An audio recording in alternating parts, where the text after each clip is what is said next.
provider. I had to pull over because I wanted to fill in the gaps for this video. And I want to make sure that you guys can hear what I'm saying. That's the things for the ones that wake us up when we're falling asleep and we're getting on them. This is crazy. I love doing this stuff. Maybe if I turn on the light, let's see if this light's gonna work a little better. Just a little better, not a whole bunch. Yeah, this is not gonna work. So, let me take this off. I want to tell you guys about a young man. I got a phone call. Let me see if I can turn this light on just a little better. The phone. I want to be able to read these messages.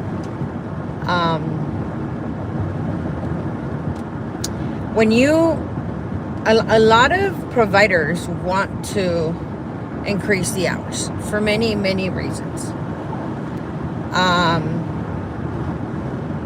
And that's fine. There's nothing wrong with that. But there's a way of doing it. And sometimes it's not what you say, it's how you say it, Let's see if this will work. Maybe a little more like this way, yeah. Sometimes it's not what you say, it's how you say it. And depending on what you say is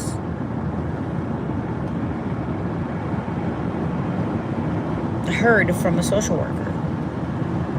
Okay? Social workers have to do a lot of work. They have to assess, I spoke to you guys about a couple of cases. So one of the cases, the gentleman said that the social worker came to do the assessment and it wasn't even 30 seconds. Now, you and I both know that that's not possible, but it's just an over-exaggeration. And I told him, I said, don't say that, because it's an over-exaggeration and you're trying to make a point, but it's also not very, it's not accurate. So then I mentioned to him, would you say that she was there for about 5 minutes? He's like, yeah. It couldn't have been more than that, because I said 30 seconds. I said, okay, well, it sounds to me like she was there for no more than 5 minutes from what you're telling me. And he was a little bit more, yeah, I think you're right. This particular social worker for this particular gentleman, according to what he was telling me, which I told him to document everything from the time to the time he thinks she got there to the time that he thinks she left.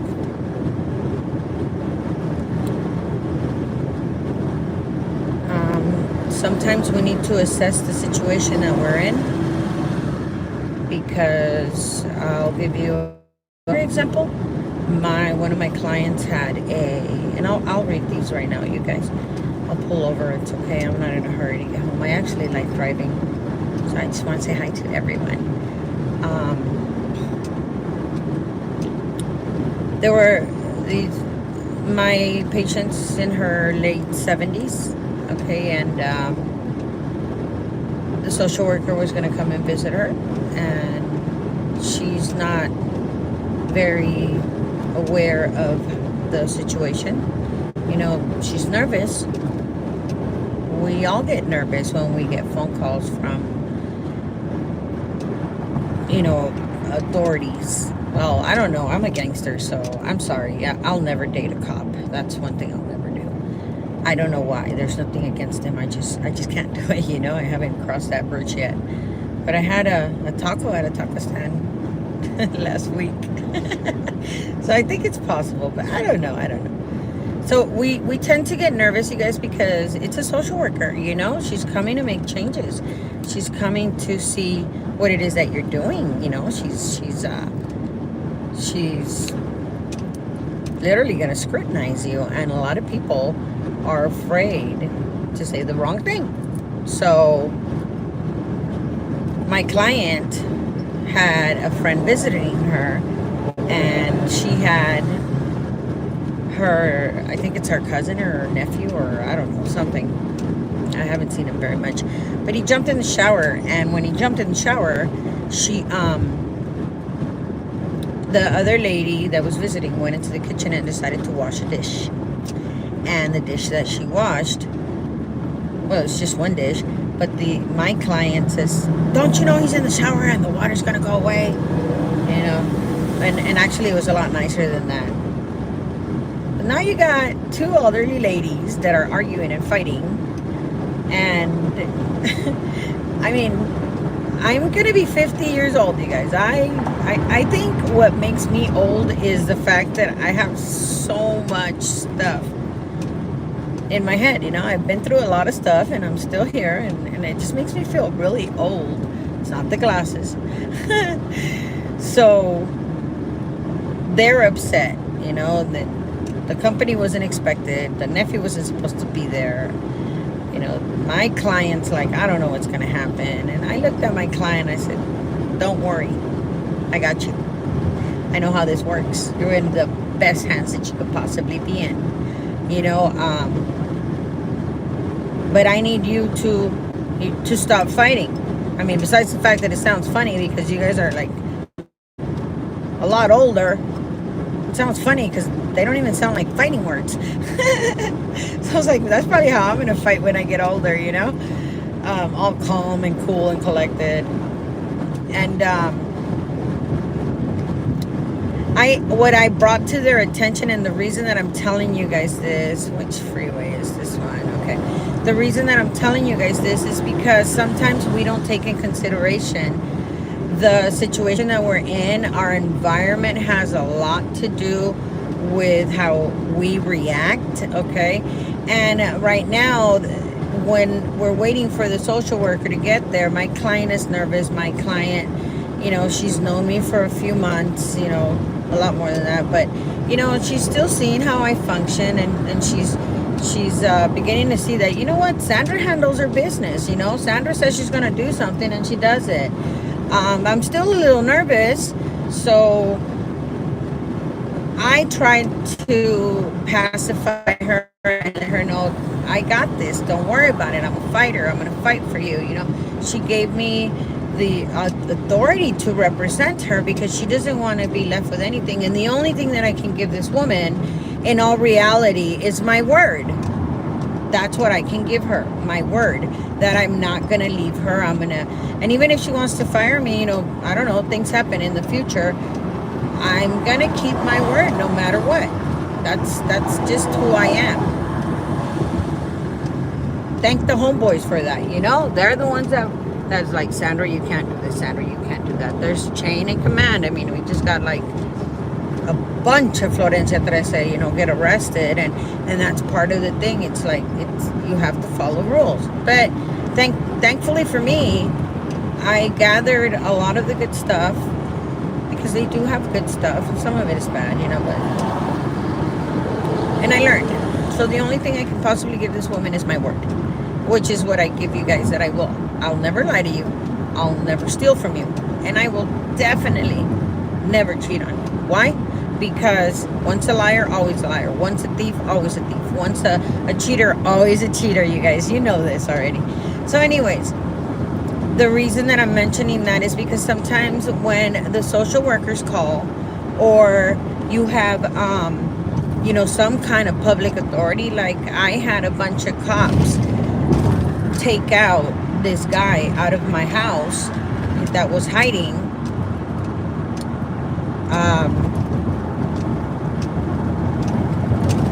Complicated, okay? But I kept my word with this guy, and it wasn't my fault. I did what I could, and he knew it. He knew it. You don't play with people like that. But I had a bunch of cops that were trying to get into my property, and I'm talking about probably 6 or 7 years ago. They're trying to get into my property, and I'm like, don't you guys need to have consent for me to let you guys in? And they're like, yeah. Can you sign this piece of paper? And it had me a piece of paper, and it's blank. And I'm like, excuse me, this paper's blank. You don't expect me to sign it, do you? And he's like, yeah, just go ahead and sign. I said, I don't think so. I don't think so. This paper is to give you guys permission to enter my property. Not only that, but it's also going to specify who comes onto my property, because I don't want every Manny Mo and Jack up in my place, especially a bunch of cops. Not happening. Not happening. So he gave me the paper. I said, what's your name? Who else is coming in? What's your name? Gave me his name, wrote it down, and I said, only these 2 officers are entering the property. I specified, okay? Once I specified, they went in, they got to do their job, so they went in.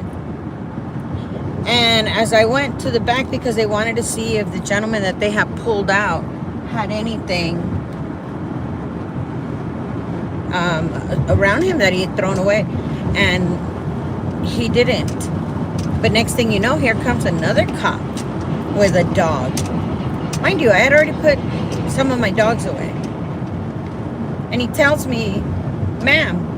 I said, excuse me, can I help you? And he says, ma'am, just step to the side and let us do our job. Excuse me? I don't think so, sweetheart. I will step to the side, but you're not coming in. I signed a paper that says that only these 2 officers can come in. So I don't know what you're talking about, but you need to take your little puppy and kick rocks and get off my property. You can wait out there in the front yard, but you ain't coming back here. I'm trying to take this bridge.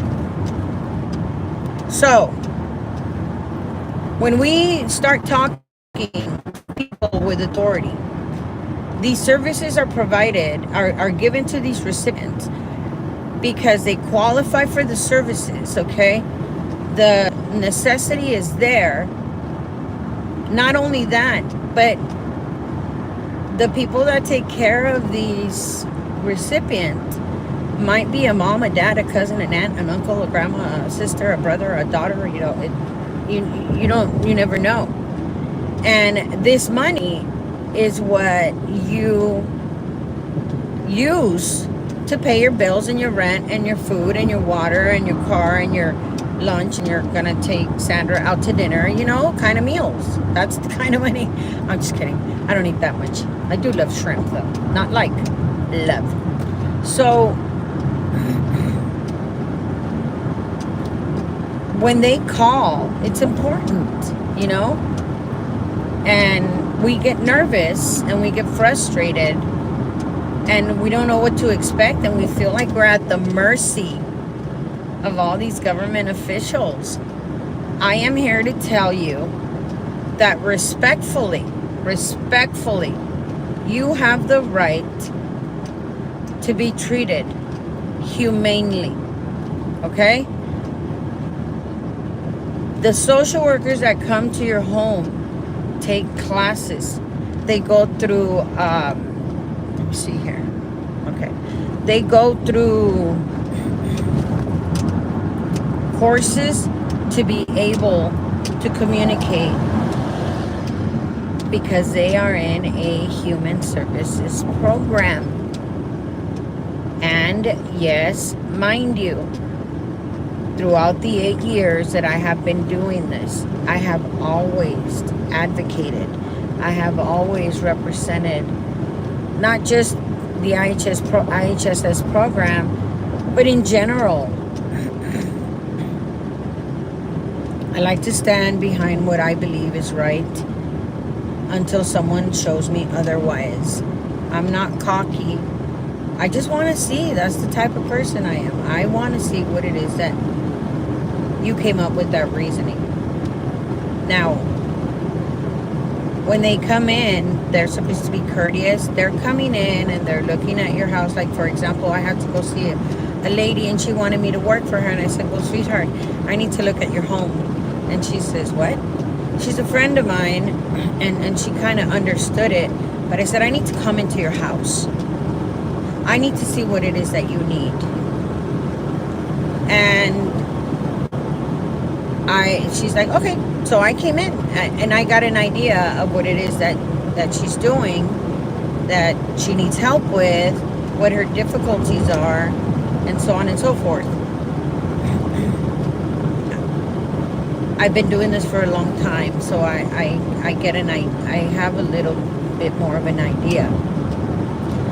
Today I went to go visit in TJ one of my clients, and they had an old lady that was the grandma, and grandma was 94 years old, and grandma sat outside the store and she smoked her cigarettes and she ate her tacos, and grandma was just awesome, right? So when I was leaving today from visiting them, I just stopped to say hi. I said, hey, where's grandma? And they're like, oh my God, she passed away already. And I said, she passed away? Yeah, she passed away in November. I'm like, oh Lord, I am so sorry for your loss. There's nothing else I can say that would make them feel better. But I will tell you one thing. When I would come, because we would deliver donuts to that, there's a business out in TJ that I sponsor that's not going very well. And I am going to have to shut it down because I didn't build a palace for someone and have a throne for him. And for him to go ahead and, you know, there's a chair next to him and his queen is supposed to sit next to him. And instead he went to go replace me with one of the Coahuila girls, you know, and it's bad. And I don't want to be represented by that because I don't like where it's going. So we used to deliver donuts to them, and the donuts were super amazing, and that's how I met them. I met a lot of people like that. And I told them, I said, you know what, I'm so sorry for your loss, but let me tell you something. When I saw grandma sitting at the door, when I saw her 92 years old, that woman looked taken care of. So you guys should be very proud, because that's what I do. I take care of, you know, autistic, disabled, elderly, schizophrenic, mentally ill. You know, I do that. And I can tell when someone's being taken care of well. Granted, we can't be perfect and we can't give them everything, but I still am able to see. So when these government officials call, we're afraid, and I'm here to tell you, do not be afraid. Be you. Know that you have rights to fight. So the gentleman that I was mentioning on my TikTok channel, and you guys can go follow me, La Moonshine 18, because I want to try to master that platform and, you know, go on live. I got a phone call and they were telling me that the mom of this gentleman just got out of the hospital, and she came out with 2 amputees. So she doesn't have her legs, the bottom of, I want to say it's at the knees, but I don't know yet. I'm waiting for this particular gentleman to call me. But what's got me a little concerned is that the social worker told him that because his mother had just gotten out of the hospital, whom he lives with, he cannot claim any hours until the 15th of September. And I'm thinking, well, wait a minute, what's today, like the 27th, 28th of August? The mom's no longer in the hospital. She just went home. So why is the social worker telling him that he's not going to be able to claim any hours until the 15th of September? That does not make sense. why I want him to call me. I'm trying to look for a little. I'm on the 73. It's a toll road. I'm trying to find a little spot where I can pull over so I can read these questions.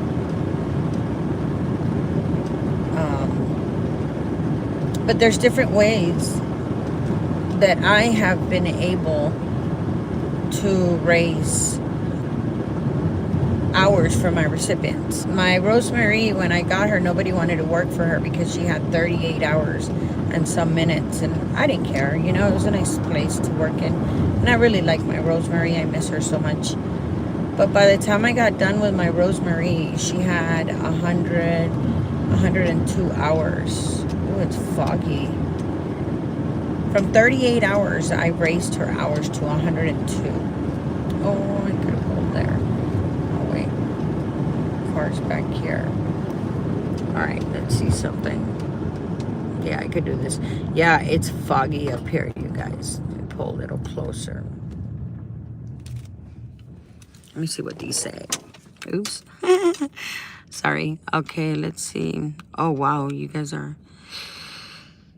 hey, hello, sweetheart. Let's see here. You're looking nice. Thank you so much. I love the contacts, look, you guys. They're from Echo something. Well, it looks a little better. It blends in with your eyes. Damn. Kitty. That's all you get, okay? And be respectful or you can get off. Because I don't like that. I don't like it when people are rude. But there's your kitty. Perro. Cule homegirl, want to thank you for your help. You really helped me out. Everything worked out. Awesome sauce, dude. You need to text me and tell me what it is that I did because, not because I want to know what I did. I want to know because I want to be able to continue to help and I might be able to shed a little bit more light to you, sweetheart. Rascal, hi, sweetheart. I got your number.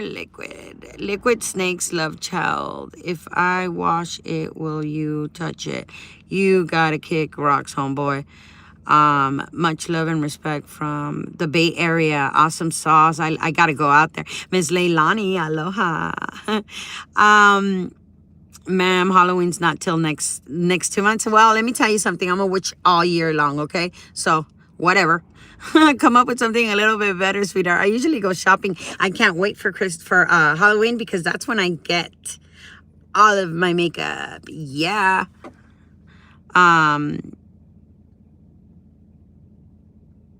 Well, I don't have a problem washing dishes. Although I got a dishwasher at home that I don't really know how to use. Slow G might be the 50 years. Probably. I think I'm going to go through menopause and I don't know. Whatever. God is mighty, so he helps me. Perro, really appreciate you, girl, for always keeping up. I try, man.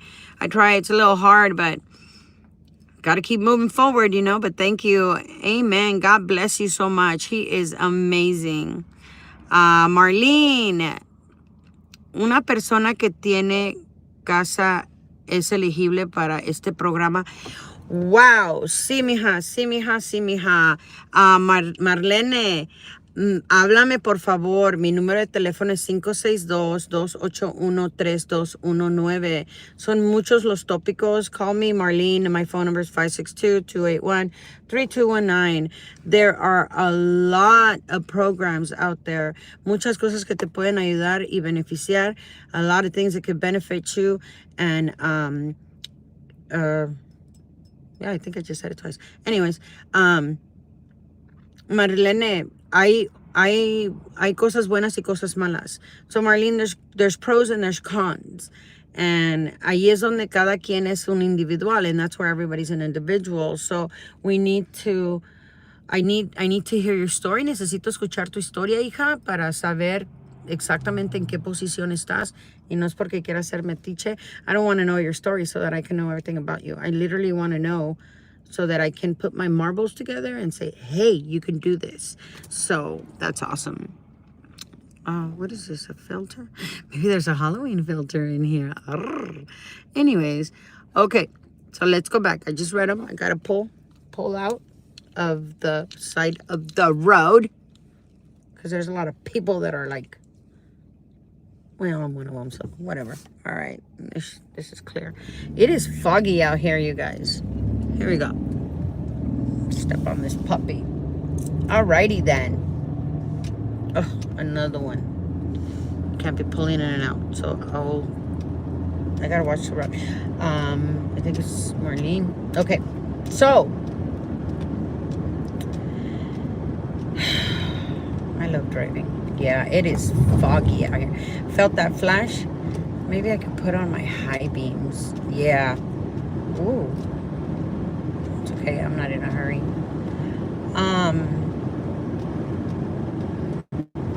Crazy.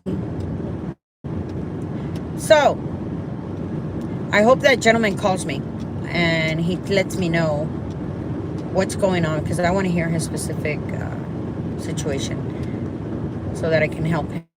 He was going to wait to call me until the 15th of September, and I said no. No. You call me as soon as possible. Sometimes I can answer the phone, sometimes I can't answer the phone, and when I can't answer the phone, I make sure that I get back to you guys, okay? So, this is how I increased. So I increased Rosemary's hours to 100 and, what was that, 102? And then John, I love my John. I miss my John too. John had 26 hours and something minutes. And John, same thing, you know, they don't have that. These are a month, you guys. Rosemary was Rosemary was able to walk around, but Rosemary had a bunch of bone spurs on her back. It was painful. She couldn't, you know, she could tie her shoe up, actually slip in her shoe, but she had a hard time. She could make a sandwich, you know, but sometimes she forgot to take her medicine. They just had little things, you guys. John had knee surgery, and I raised his hours to 103, okay, from 26 hours to 103. John had knee surgery to the point where his knee healed incorrectly, and because it healed incorrectly, it was bent, and he literally was on a walker, you guys. He took a very long time, you know, step by step by step, but I think that's where I get my patience from, listening to them, because I realize that life moves a lot slower for them in general, and they seem to enjoy it a lot more, you know, and I like that. So if I'm talking kind of slow, you should hear me when I'm really on one. But after I handle all my responsibilities, thank you very much. So the way that I raised John's hours and the way that I was able to raise Rosemary's hours was by having a rapport with the social worker. Social workers can tell, okay? We are somebody, okay? Even if we're just a home care provider, we are somebody. We are their right arm and their right leg. We are somebody, and we need to give ourselves as home care providers the respect that we know what we're doing. Mind you, even though we do not have any certificates that prove that we can do this or we can do that or whatever, no one has the right to belittle your experience. I made a video on my opinion for convalescent homes, rehabs, which is one of the ones that really damaged John. John finally got tired of being in the convalescent home, the rehab home, because he was deteriorating. And when I told him, whenever you get tired, just tell him, call my home care provider and she'll take care of it. What they tried to do, because I didn't have any certificates besides my associate's degree, which is not in nursing, but it's a degree.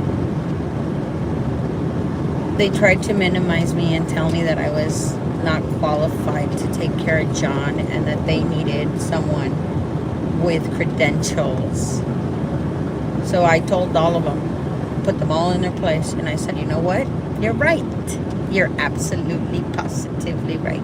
But let me tell you something.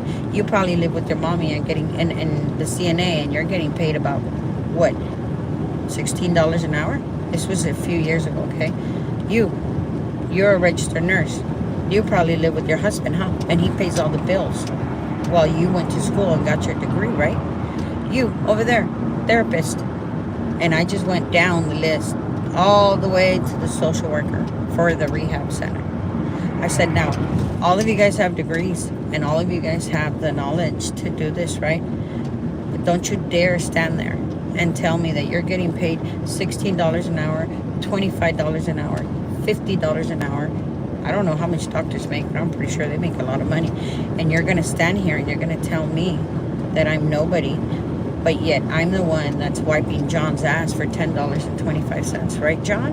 And John's like, yep. I said, so John doesn't want to be here anymore. And if you guys think that I work for John, I do. And I'm on John's team. But now you guys work for me. And this is what I want. Well, this is what they try to do, is scare me. Well, we're gonna go ahead and we're gonna discharge him. But it's gonna be without doctor's consent. I said, no worries. I want to pick him up on such and such date, in such and such ambulance, and I want this number and that number, and I want these services and this and that. And they're just looking at me like, you're crazy. I said, let me tell you something. I already had the doctor, his primary doctor, on board because I was going crazy. I was so depressed and I was just so bad, you guys, that, I mean, I miss my people. My Rosemary died on September 11th. And the next day, John is having a crisis. So I'm super depressed and upset. And here I come to visit my patient, which, mind you, I'm not getting paid. And these doctors want to make me, feel little. So I went to the primary doctor that John had, which I had now made my primary doctor. And I said, I need some help. Can I get something to help me feel better? And she put me on a depression medication, which depression medications don't really help until, I'll get out of your way right now, Holmes. Hang on a second, sweetheart. I'm moving. Don't feel like driving behind this truck. There you go, baby boy. Because people get mad when you cut them off or you honk at them. I don't care. You can honk at me all day long, except when my dogs are there. Hang on. So they try to scare me and tell me that the reason that they were gonna discharge him without a doctor's consent. Well, not a problem, because I already got that cat in the bag. I talked to the doctor and I said, they're giving me a hard time. I see John's health deteriorating. They're not helping him. That man used to walk in a walker when he walked in there, and all of a sudden his knees are all the way up to his chest, and he told me, Sandra, you gotta go. So when I went down there, I told them, you guys work for me. You guys work for me, because if it wasn't for me being a home care provider, paying taxes, you guys wouldn't have a job either. On top of that,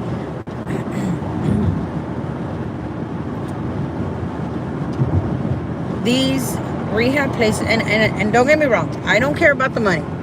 I seriously feel that they're understaffed, okay? And they don't have enough people to take care of all the patients. A CNA usually gets like 12, sometimes 16 patients at the same time, which is why I didn't want to be a CNA. I don't want to work that hard. I'm old. So they didn't really like the fact that I knew what I was doing, and they didn't really like the fact that I was telling them that they worked for me, not the other way around. They charged Medi-Cal Medicare. And they were after his Social Security money too, which is none of my business. I was still using it to pay his bills.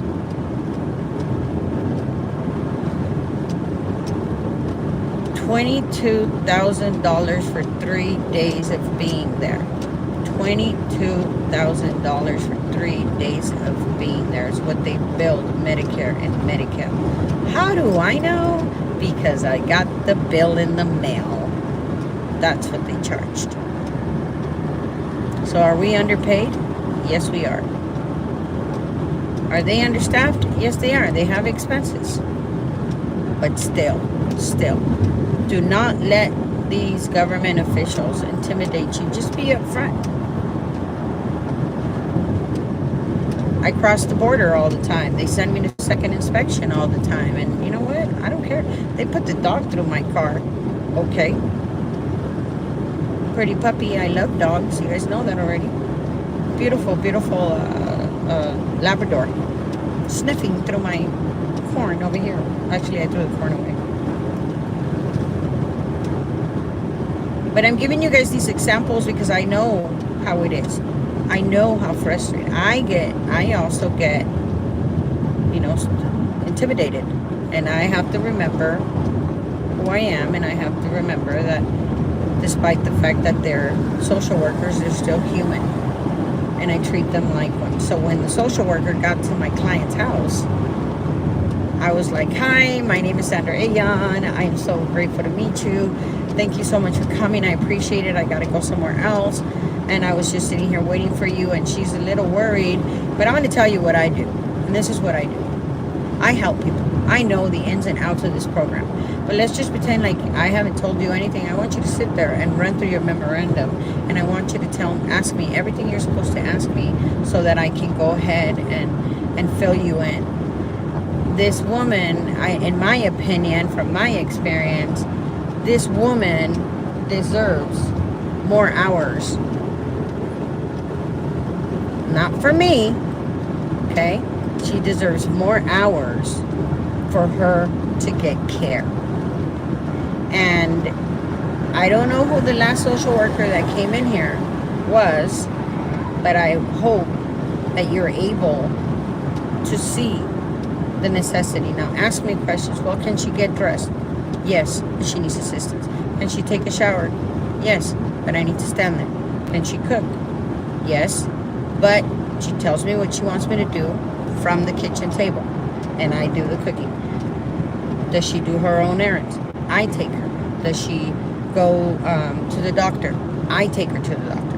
Does she, what is it? Oh, I massage her legs 3 times a day for 15, 20 minutes because of the circulation. I elevate her legs, let's see, what else? Cooking, cleaning, doctors. Here's the doctor notes. Here are the business cards for her doctors. She has appointments 4 times a week, sometimes 3, because she has different doctors. She has a neurologist, she has a cardiologist, she has a primary, she has pain and management, she has. For crying out loud, you guys, they gave her tramadol for pain. I don't like tramadol. It makes me kind of dingy. I'm already dingy, but it's kind of hard when you take some tramadol, go to sleep for the pain, and you gotta go pee, and you wake up, and you're dizzy, and you end up crashing up against all kinds of walls that somebody decided to put there. What freeway is this? Oh, that's what I'm at. So, I checked this afternoon for the, there's going to be an increase of hours for her because I gave the social worker verbally, with her agreement, her condition. Now, I could have took this even a step further, okay? What I could have done was take a letter to every single doctor that she has. This is an internal form called, it's a PA form that they handed to me. I've mentioned it to you guys. It's called the doctor evaluation letter. I just put up on TikTok a picture of the wages. I try to put the wages on my community tab and YouTube. The wages of every county, what every city is paying, okay, the counties. But I didn't do it correctly on TikTok, and it looks kind of blurry. But when people ask me, well, what about Tulare? What about Fresno? What about San Diego? What about, I just answer it because I think it's kind of, I didn't do it correctly. Anyways, so I'm gonna put that form up. I'm gonna try to put that form up so that you guys can download it, and it's a doctor evaluation letter. You're gonna take it to each doctor. You're gonna leave it there, and you're gonna you don't need to have an appointment with the doctor. You can tell them, you know what, they're reassessing my patient, my recipient. Can you please fill out this doctor evaluation letter, and I'll pick it up in a week. That's all you have to say. So you drop it off, they fill it out, and then you review these doctor evaluation letters, because not all of them are beneficial for you, okay? In my situation, there was 3 of them that I was like, okay, I can use 2, I'm not going to use 1. Oh, wow, who's calling?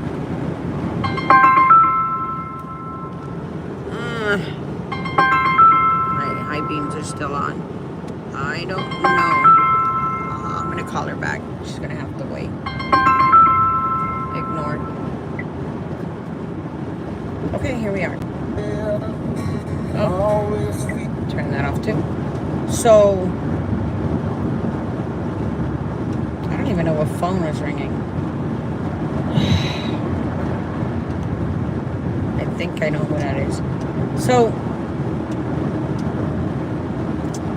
once I post them on my community tab and on my TikTok, I want you guys to print them out. See if you guys can print them out, because these doctor evaluation letters work. So what I ended up doing is I ended up taking these, sorry, I gotta close the window.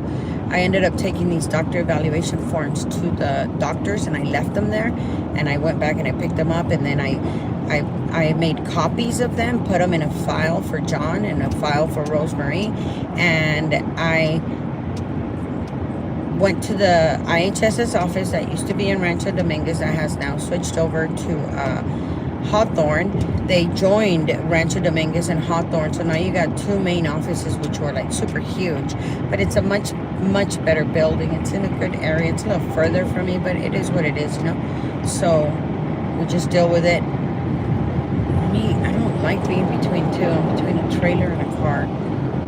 Get out of the way. So they joined these offices, and I went down at the Rancho Dominguez office at the time, and I gave a copy. Really? Ay, esta gente. Whatever.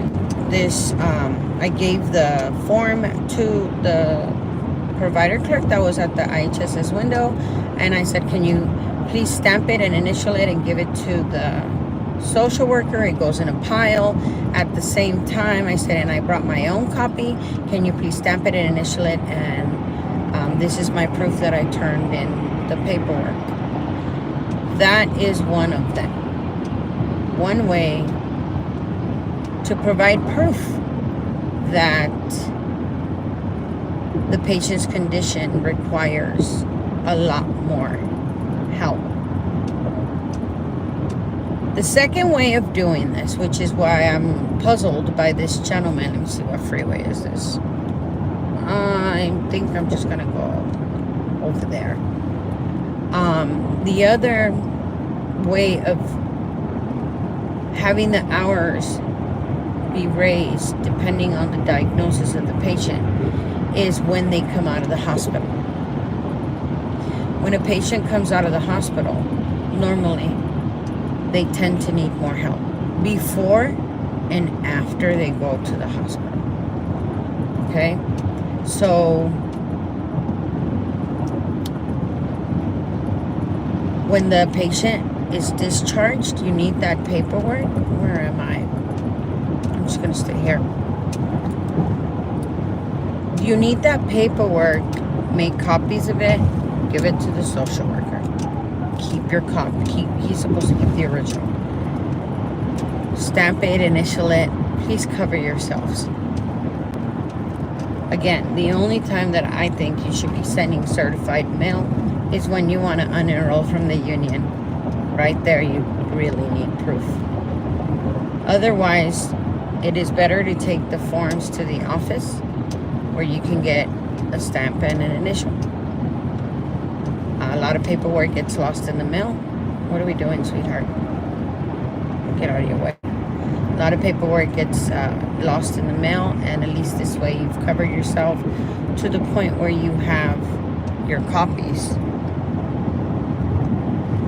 You don't have to worry about anything because you can always pull them back out and say, hey, but I submitted this on such and such date. Whether you take a picture of it or you do a hard copy, it's up to you. I would suggest hard copies because I'm old school. I like paperwork.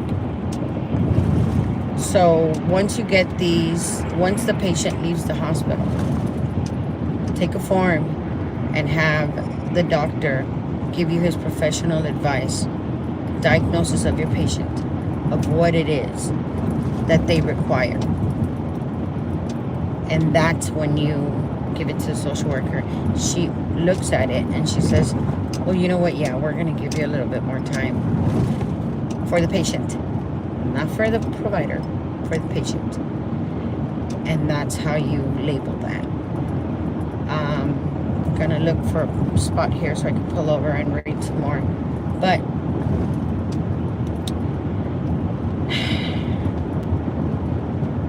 there is another form. It's an SOC.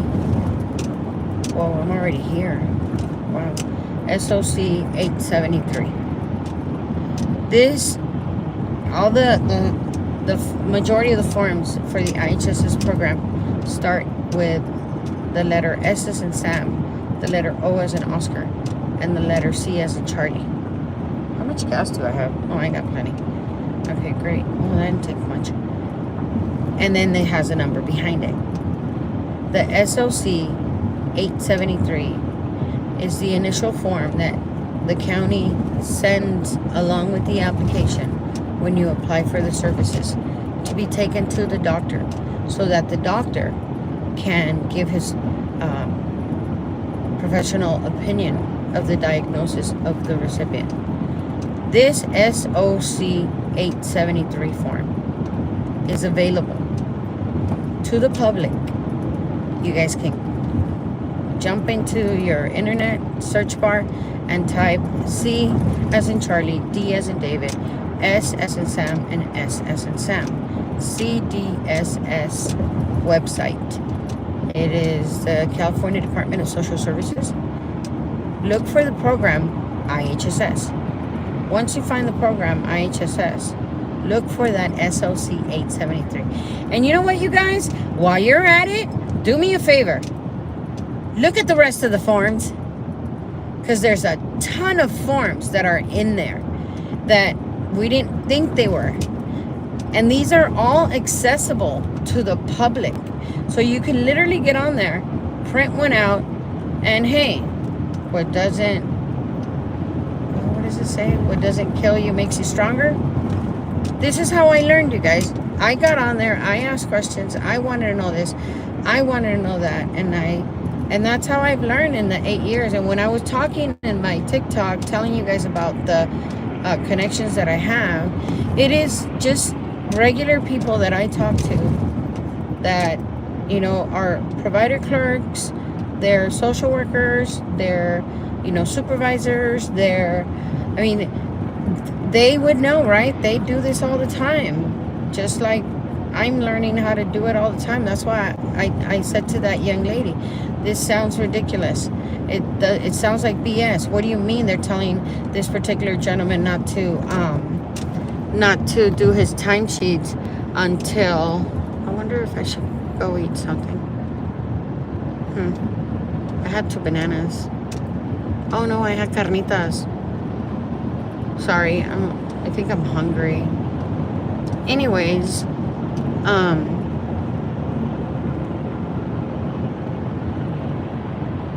that's why I was upset, because I'm like, no, there's something wrong here.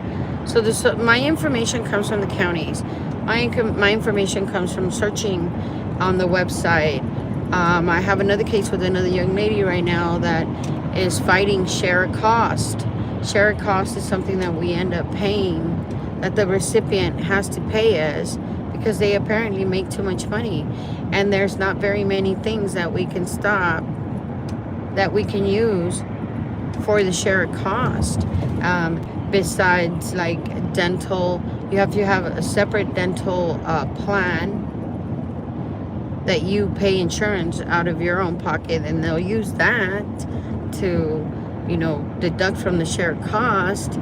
But then, you know, if you hire somebody to work for you, which is what I did, and I submitted all the receipts of the payments that I had made to the employee that I had for the shared cost, because I couldn't take, you know, they weren't paying me enough, and I still had people that were helping me, but I wanted to lower Chuck's share cost. I think I'm gonna pull over right here.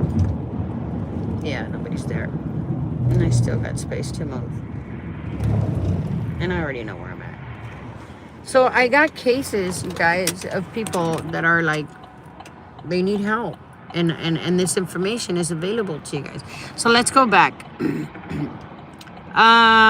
Muchas gracias, Marlene. Muchas gracias, hermosa. Gracias por contestarme. Es para una persona que conozco bien. De nada, Marlene. She's basically saying thank you for answering her. It's for someone that she knows. It doesn't matter. No importa, hija. Tú háblame. Jody Jab. Sandra, your buffering's bad. It froze. Oh my God. I guess my credit score went up. Abby, mi amiga chula, be careful. Dios te cuide siempre, amiga. Te quiero mucho. I love you too. I love you too, Abby. You're so awesome. Amiga, I have a question and concern. My suegra was hospitalized this month, I believe, and she came back home on the 15th of this month. She was hospitalized 1 week and a half, but her provider didn't report it. You're supposed to report when you go to the hospital. The problem that I have there is that they end up prorating your hours.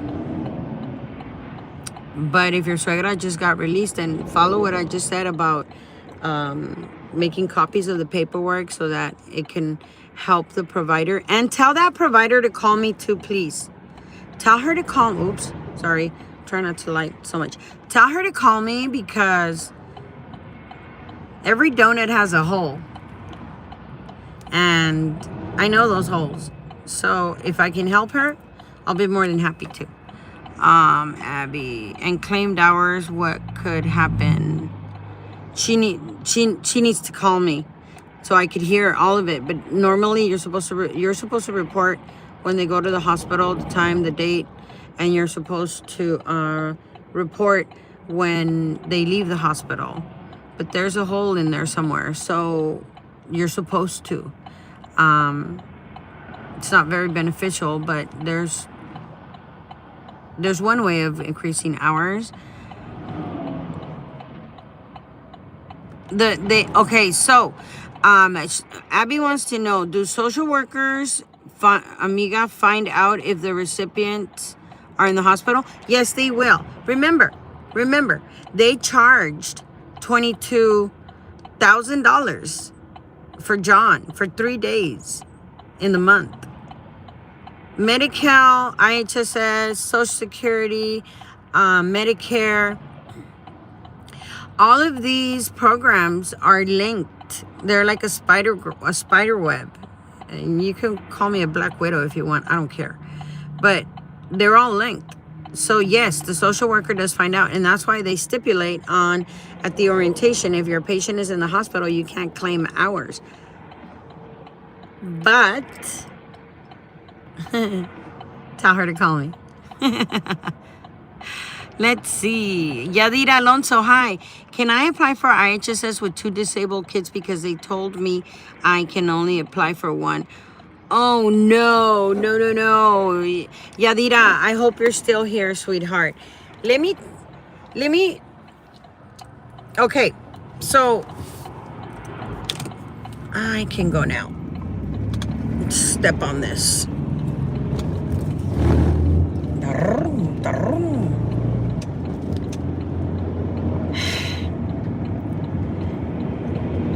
It makes me very, very angry and upset. And it takes a lot to get me angry, you guys. That social workers, no. I'm not going to say social workers because they're awesome. These social workers are overworked, overstressed, underpaid. You know, they probably wish they could make more money, but Arnold Schwarzenegger went in there and cut everything out and, you know, left them with almost nothing. And they're just doing their jobs, you guys. If a cop pulls me over right now, am I going to be angry at the cop because he pulled me over? No. I'm going to, like, there's a speed check. Let's see, where is the speed check? Because I know there's a cop out here doing his job. So I can't be angry at the cop. So my thing is, what seems to be the problem? Then you'll tell me, well, you were speeding. Can I see your driver's license and registration? I was speeding. I had that happen to me once in my Saturn. My Saturn's a stick shift. And I'm going to purchase my 86 Fleetwood from one of my clients, right? So I left the manor where I was working and I ran home to the bank to go get the money. I went straight to the bank to go get the money, right? And it's a stick shift. So I guess I was a little excited and the cop stopped me and I said, what seems to be the problem? And he says, oh, you were speeding. You were going 40 miles an hour on a 30. I said, that's not possible. And he says, yeah, you were speeding. I said, no, I wasn't speeding. And let me tell you why I wasn't speeding. When you shift a car, a stick shift, into first gear, you can rev the hell out of the engine, you guys, because I know how to drive stick. But I found that I can't go faster than 10 miles an hour on first gear, okay? Then I shifted to second gear. Clutch in, give a little gas, let the clutch out, put it in gear, let the clutch out. It'll go up to 25 on second gear. So when I shifted to third gear, I was going 30 miles an hour. And what he heard was the engine. That's what he heard. Grrr. That's why he assumed that I was speeding. And then, of course, I said, or maybe you're right. I'm sorry. I'm excited. I want this 86 Cadillac Fleetwood, man. I need to go get that money, But I'll leave it at your discretion. On top of that, I thought you were so on and so forth, homeboy over there. And I think, because you look like him, and I know it's like buttering up, but it's the truth. It's the truth. I'm telling him, and he was shocked that I would go back and say to him, you know what? You're wrong. You're wrong. So everyone is out there doing their job.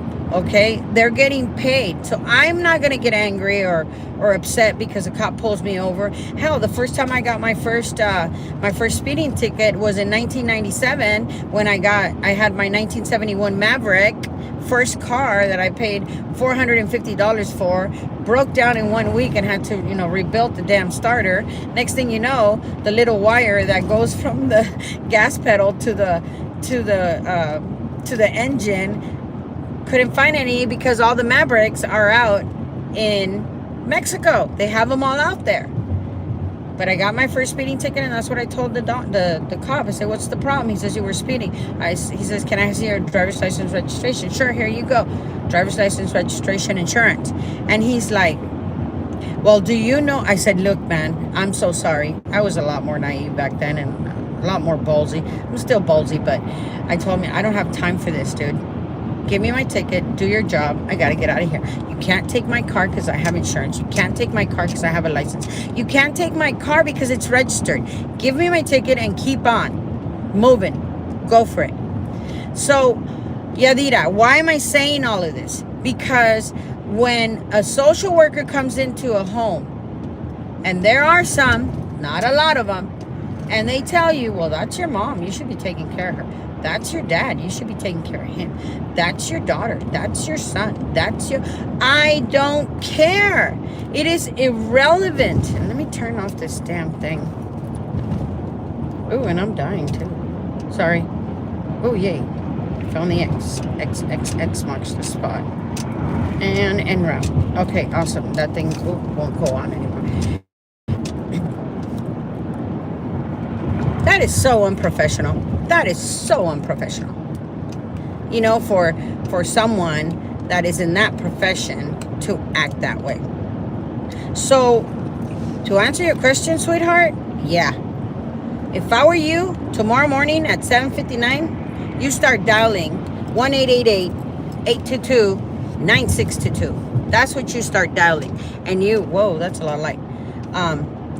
You tell them you want 2 applications. One for one son and one for the other. Let the social worker come in. Where is my, what am I taking? I'm going that way. I'm gonna double check. You guys, my eyesight changed. And I can't. I need to get new glasses again. The doctor said it's because of age. So that's why I take them off, take them off, take them off, put them on, take them off, put them on. Let me get past this 18-wheeler. No. I want to do that. I want to drive an 18-wheeler.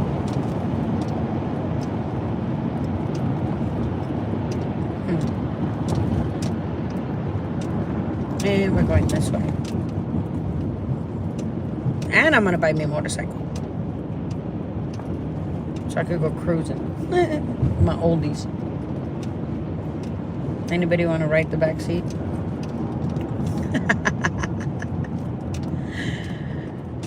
I took a friend of mine to TJ and he was scared. He didn't like the way I drove. I said, well, down here, you either drive or you take the bus. And I'm not about to take the bus. I already did that. But he did pretty well. He was a little scared. I think he got out of the car with high waters that time. Sorry, just gotta drive. Anyways, so when they come and they tell you, you know, it is your responsibility. Yeah, I understand it's my responsibility to take care of my dad, my mom, my sister, my brother, my cousin, I understand that part. Yeah, you're right. But it's not for you to say. It is not for you to say. Reason being is because these services are out there for recipients that qualify for them. And that is the last thing that should be said. But that's what they do. Maybe Denny's. How's about we finish this conversation at Denny's? So, don't let anybody tell you that. That is so unprofessional, you guys. Here's the other reason also. Social workers are, I believe, from my understanding, and if I'm wrong, you know, correct me, but social workers get put through a process of education. There is an index chart for IHSS that has 3 different levels from my memory. Hang on. And those are the levels that the social worker needs to abide by. I'm gonna put the window down a little bit, sorry. Yeah, I think we're gonna finish this conversation at Denny's. I need to eat something today, and it's already, what, 11?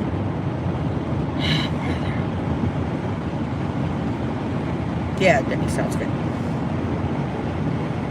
So, the social workers, they are taught, supervisors, you know, the county employees are taught this index chart for IHSS, which gives you the criterias, lets the social worker know from the questions that she asks or he asks at the assessment.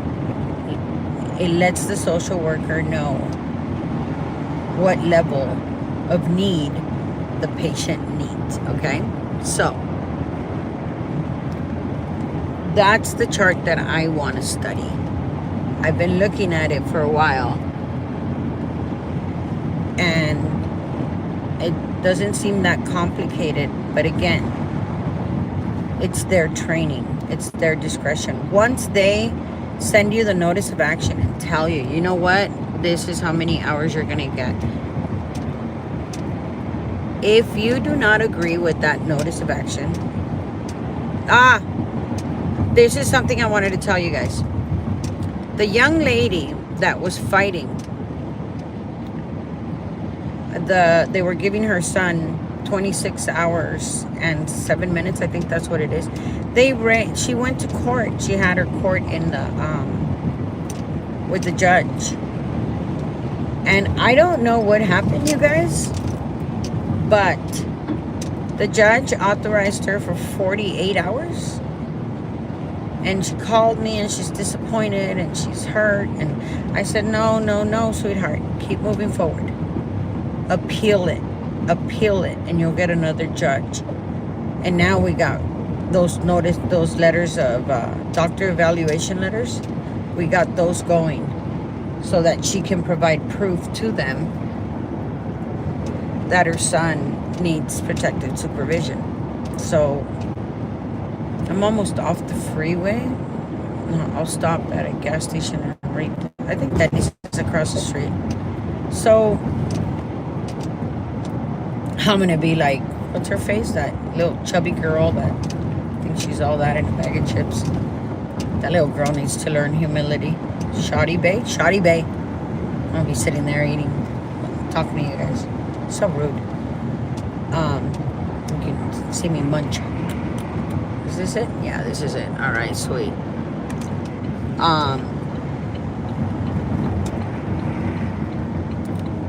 That's the form that they have to follow.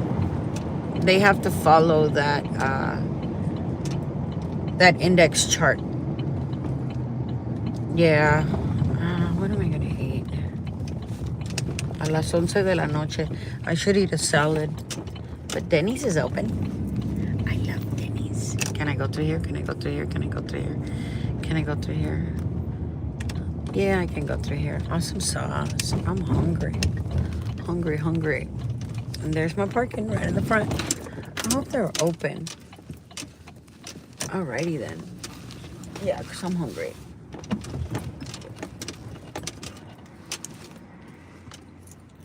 Cool. I could turn off the flashlight. Alright. Nah, I guess I could take out my phone too. I want to see these questions.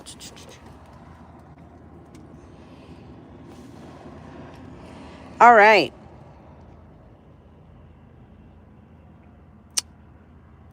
Love you. You're amazing. Oh. Yay! She's there. Okay, Yadira, did you hear everything I had to say? Oh. Let me see if I can clean this. I'm all foggy, huh? Well, I don't know if that's better or not. But anyways. Okay, let's see. Hi. Okay, good. So get you. Okay, good. You're there, Yadira. Abby, yeah, I'll tell her. Yeah, tell her to call me. Love you. Amiga, you're amazing. Thank you so much. Sometimes I have bad days. You know, the wrinkles. Virginia Hinojosa. I like that name. Sandra, ¿qué pasó si el doctor no quiso firmar para mi revisión del azúcar y más necesidades? ¿Puedo ir con otro doctor? So she's asking me, Sandra, what's happening if the doctor didn't want to sign the form for my assessment and put on there that I'm a diabetic and I have more necessities? Can I go to another doctor? Virginia, tú puedes ir al doctor que tú quieras. So yes, Virginia, you can go to any doctor you want.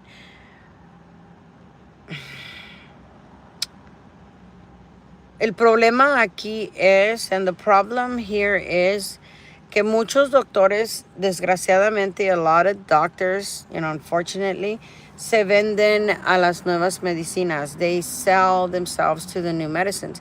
It's all money. Todo es de dinero, hija. Everything's about money. Dinero, dinero, dinero. So you have to find the right doctor that actually listens to you, and tienes que encontrar un doctor que en realidad te hace caso, escucha tus necesidades y está contigo, because they're supposed to be with you, and support you. So, yeah, go get yourself another doctor. Ve, agarra otro doctor. ¿Para qué batallas con ese doctor? Why are you struggling with this doctor? If you come up to a hard wall, are you going to stand there and try to claw? Si llegas a una pared, ¿vas a tratar de escarbar y subirte? ¿O te vas a dar la vuelta y vas a ir a buscar otra puerta?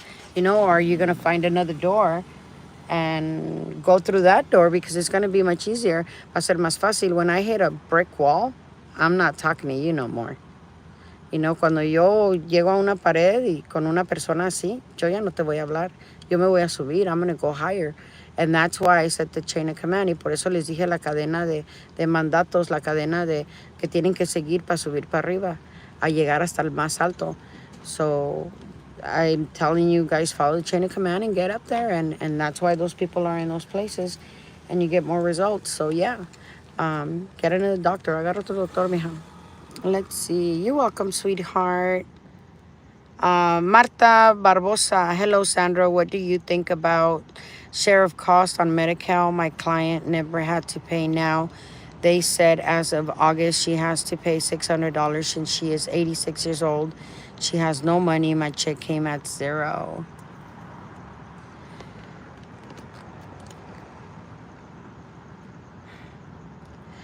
Share of cost, Martha, is terrible. Chuck used to get $2,000 a month. His share of cost was $1,300. He had $700 left. What that means is Chuck had to pay me out of his own money $1,300 before I provided, before the county paid, because he was making $2,000. And $2,000, and this was off of retirement. He used to work for CBS. Channel 2 News.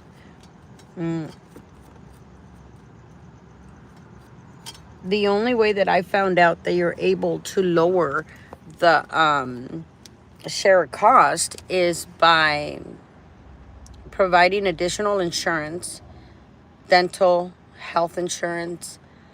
I recall the young lady telling me that,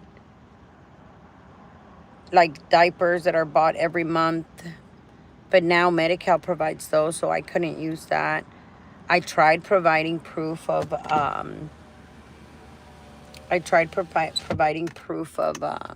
me turn this off so I could go get something to eat. Otherwise, I'm going to sit here all day with you guys, which is still awesome. Where's my wallet? There it is. Okay. I weigh 86 kilos, which is 190 pounds. I shouldn't be eating right now, huh? Oops, my bad. I'm hungry. I love eating. So I should probably text my kid and tell him I'm home. I will in a minute. I'm trying to think. It's like I submitted all the proof that I had paid her for her services, and they didn't want to accept that. They said that it had to be something that has to be continuously a need on a monthly basis. So the only thing, $600 is not a lot for a share cost when you're talking about $1,300. And I just came across another young lady that says she has a share cost of $3,200. That's a lot. And her checks are coming out at $0. And I'm like, Dude, let me just get on there and let me refresh my memory because Chuck's been gone for almost 3 years now, and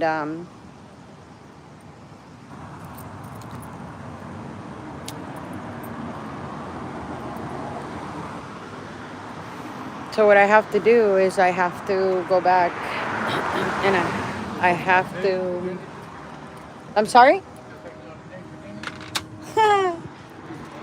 Not today, man. I don't even know who that is, but he's hungry. I almost said yes too, by the way.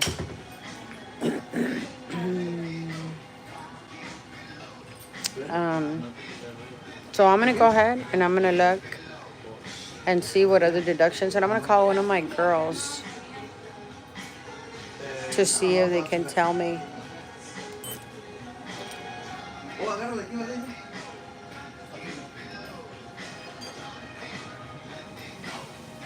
Oh, I'm hungry.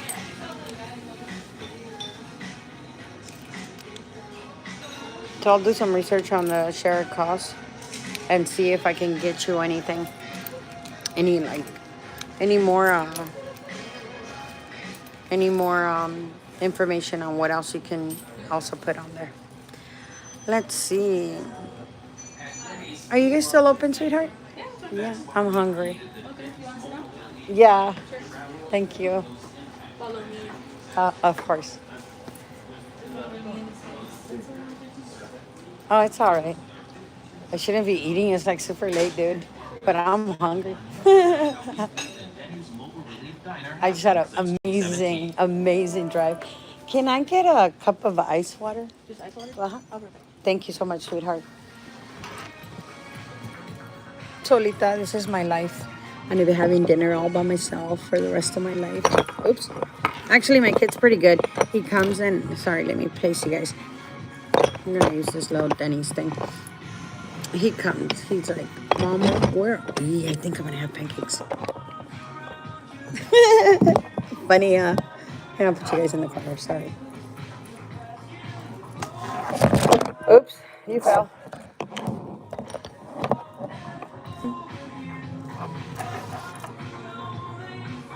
Dental insurance, health insurance, diapers. I'm trying to think what else it was that lady told me. There wasn't very many things that you could do to get rid of the shared cost. That was kind of hard on me, but I figured it out, and I was able to get. How do I do my thing for my hair? Oh, there it is. I was able to get it done, but it's hard. It's hard. All right, let's see what else do we have.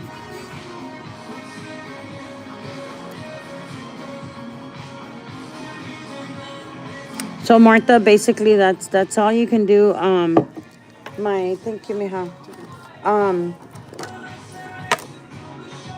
You know what? I'm just gonna have.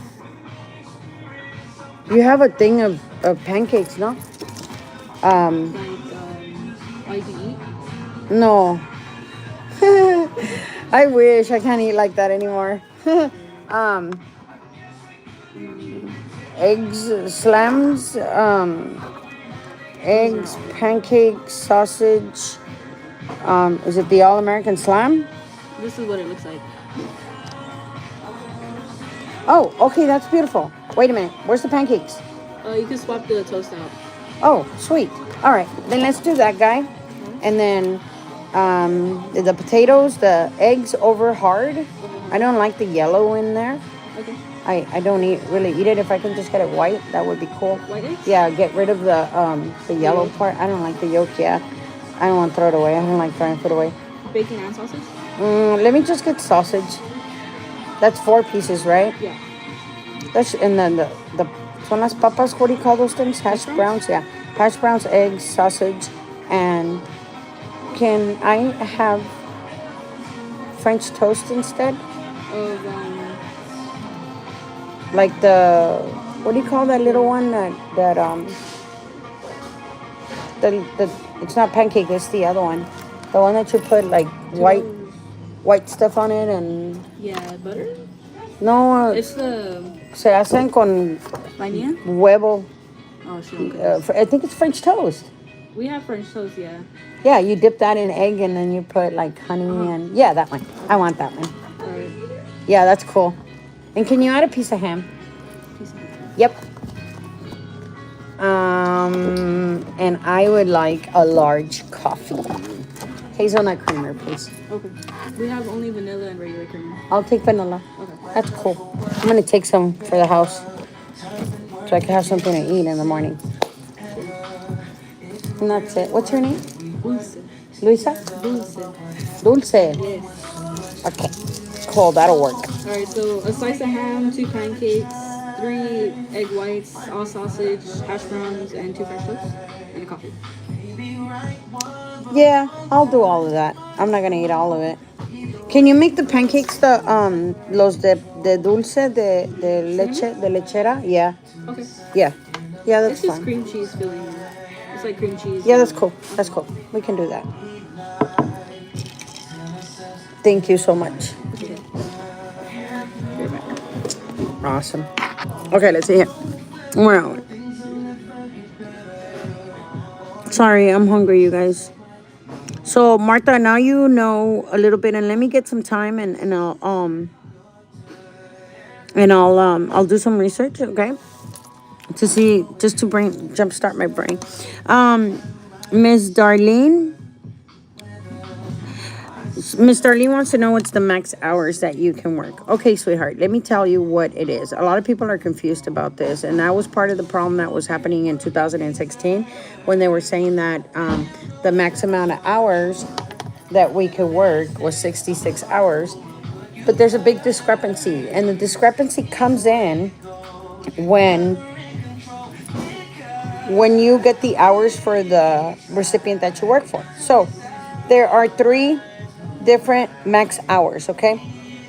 One of them is 264 hours, okay? That's what a regular home care provider can work. And then the other one is 283 hours. 283 hours that a home care provider can work for someone that has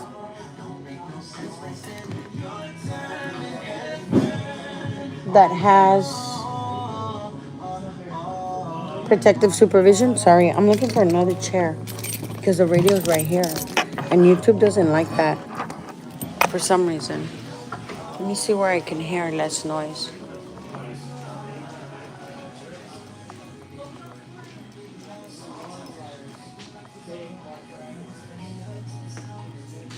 Oh, this is a little better. I hope she doesn't get angry. She's gonna get mad because now I'm all the way in the corner. I'm gonna sit over here because of the radio. Unless you can lower it. Oh, that's like going a little too far, huh? Coffee. Like I need any coffee. Alrighty then, here we go. So 264 hours for a regular home care provider, 283 hours for a home care provider that has, ¿qué es eso? Un rayo. Oh, there we go. 283 hours for protective supervision. And then this one's the one that I love when there's people that have more than one client living in the same home, which is 360 hours max. I love 360 hours max because you're talking about more than $8,000 a month. And if you have money coming in that amount, is that my, okay, coming in that amount, then you don't really need to worry about money, do you? If you know how to do it right. Like I just this morning, I did some work, and I just did my my timesheets this morning. I haven't had a chance to do my timesheets. You guys know that I'm moving, which is why I've been looking for people to adopt my dogs or help me with my babies, because I have to move next month. I need to leave my home that I've been in for 29 years, and it's hard. But so it's already difficult trying to do your timesheets And then, like, I've saved, but it's already difficult trying to. I'm like, wait a minute, I haven't gotten paid. I need to get paid. Let me submit my timesheets. And I did them this morning, all of them, and I was like, yay. Hopefully by Friday, at the latest Monday, I'll get my check, I guess. But if you have money, then you don't have to worry about it, and which is why I like the 360 hours, okay? Because we're like almost dead, hospice, okay? Now, these are very severe words. They're very strong words. They have a lot of attachment, a lot of sentiment. I have learned that even though they're difficult words to say, we have to have these conversations with our patients. So I had a hospice company that was coming and helping me with Chuck, okay, and John. And this hospice company actually paid me, I believe it was 6 hours, at, I think it was $16 an hour, if I'm not mistaken. A week. So 6 hours for Chuck, 6 hours for John. 6 hours for Chuck. So it was like 24 hours. We're talking about 48 extra hours a month on top of IHSS. And I believe they took that out of Medicare. I mean, come on, $22,000 that they took out of John's Medicare for 3 days. So I wouldn't suggest that you take. Hey, sorry for moving. I was she wasn't getting mad at me. I don't care. It's okay. But oh, that coffee you gave that guy over there looks so good, dude. Like, I really need more coffee. Thank you, mija.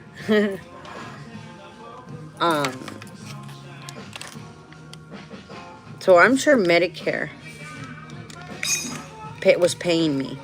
So don't get rid of any programs because they're so difficult to get. One of the things too that kind of upset me when I was doing that share cost, you guys, was that when Chuck, where I picked Chuck up from was just a really bad place that he was in, and I'm so grateful because when I went down there and I picked up Chuck, I told him, I said, hey man, I got a phone call from the social worker and they want to blame me for your care. So what's up, man? Do you want to go to a convalescent home and they'll take you and they'll keep you there forever and ever? Or do you want to give me an opportunity? Oops. How many people saw that coming? Or do you want to give me an opportunity? I love creamer, but not this one. I like hazelnut. Do you want to give me an opportunity to show you the kind of quality life that I lead, which is not very extravagant, but I'll tell you what, it's clean. You're going to be clean. A month later, as we were getting into it, I found out Chuck had dentures on top and the bottom. I still have his dentures. I got to keep his dentures when they took him. When the ambulance revived him and took him, they didn't take his teeth. And, of course, I wasn't thinking about his teeth, so I got him there. So don't get rid of any of these services that you already have, because the people that had Chuck decided that they wanted to get more money through Social Security. So what they did is they eliminated his dental insurance and his private health insurance. Which actually caused a big problem because it didn't even increase any of his check. But they were after the money, so. Okay. Darlene, what are they looking for in the background? Are you talking about the background check? When they do a background check, they want to make sure that you don't have any one thing comes to mind, and that's like child abuse. I know that is like, because it's human, it's in the human services part. That's the only thing that comes to mind. It's stuff like that.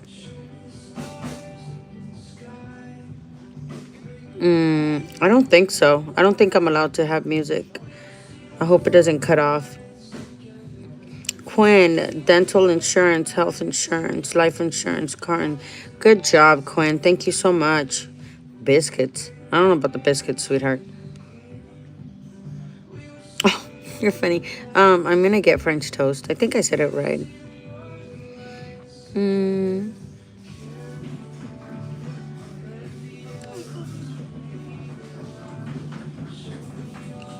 I know, right? I'm sorry. I have to ask. Yay! Thank you so much. ¿Qué me falta? Los pancakes and the French toast.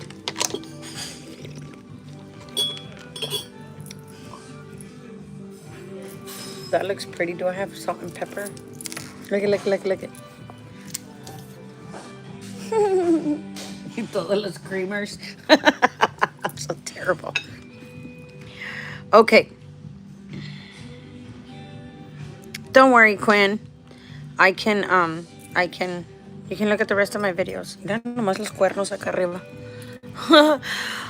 Oh, in-home support service. Yes, yes. Damn, being so greedy they cut off.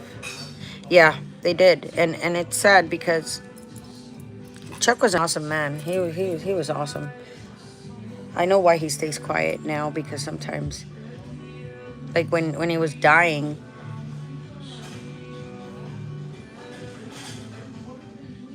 in his last days, this is what I should say. In his last days, his eyes were so beautiful, blue eyes. They were so full of words, you know.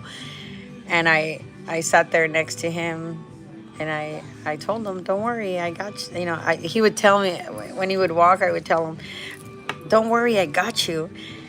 And he'd get mad, and I was like, "Why is he mad?" And then finally one day he yelled at me. He says, "Don't tell me that." And I go, "Why?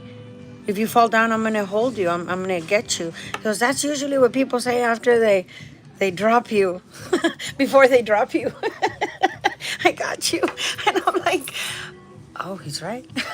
So instead, what I did was like, "Okay, Chuck, come on, let's get up. I'm holding on to you. I'm holding on to you."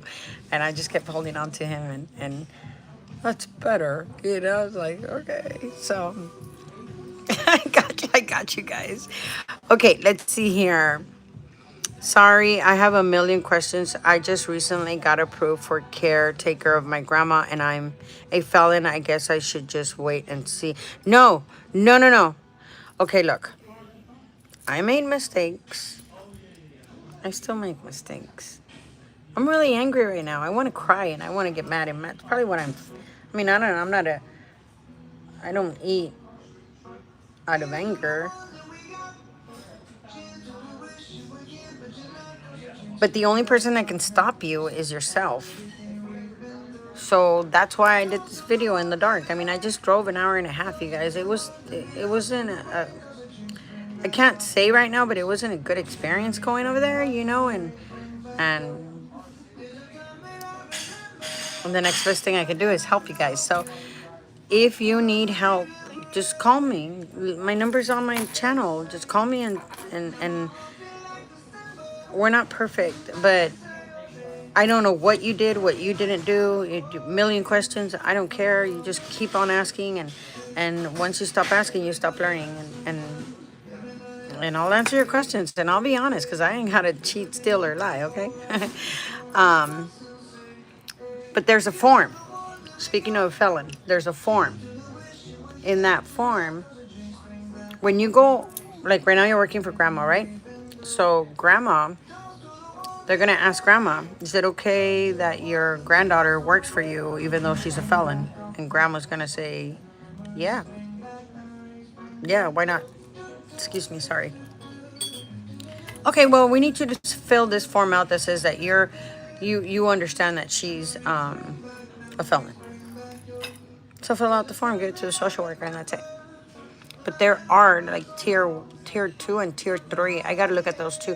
You got to read them. And again, go to the CDSS website. It's an SOC form through IHSS. I don't have a computer at this house where I'm going right now. No, I don't. I don't have a computer there yet. I haven't moved my office. That's the only room that I'm like severely stressed out about, but that's because of my work. I got to keep working.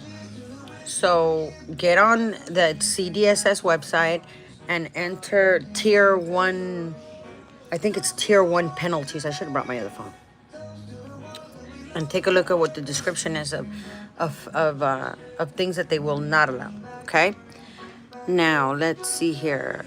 Looks good. Yeah. Gorda, cómete algo. Licky.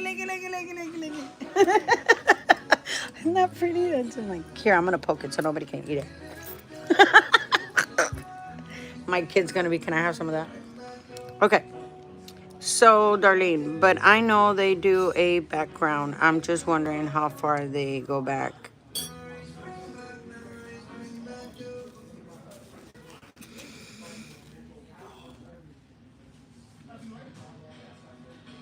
A friend of mine, I'm trying to look for the words.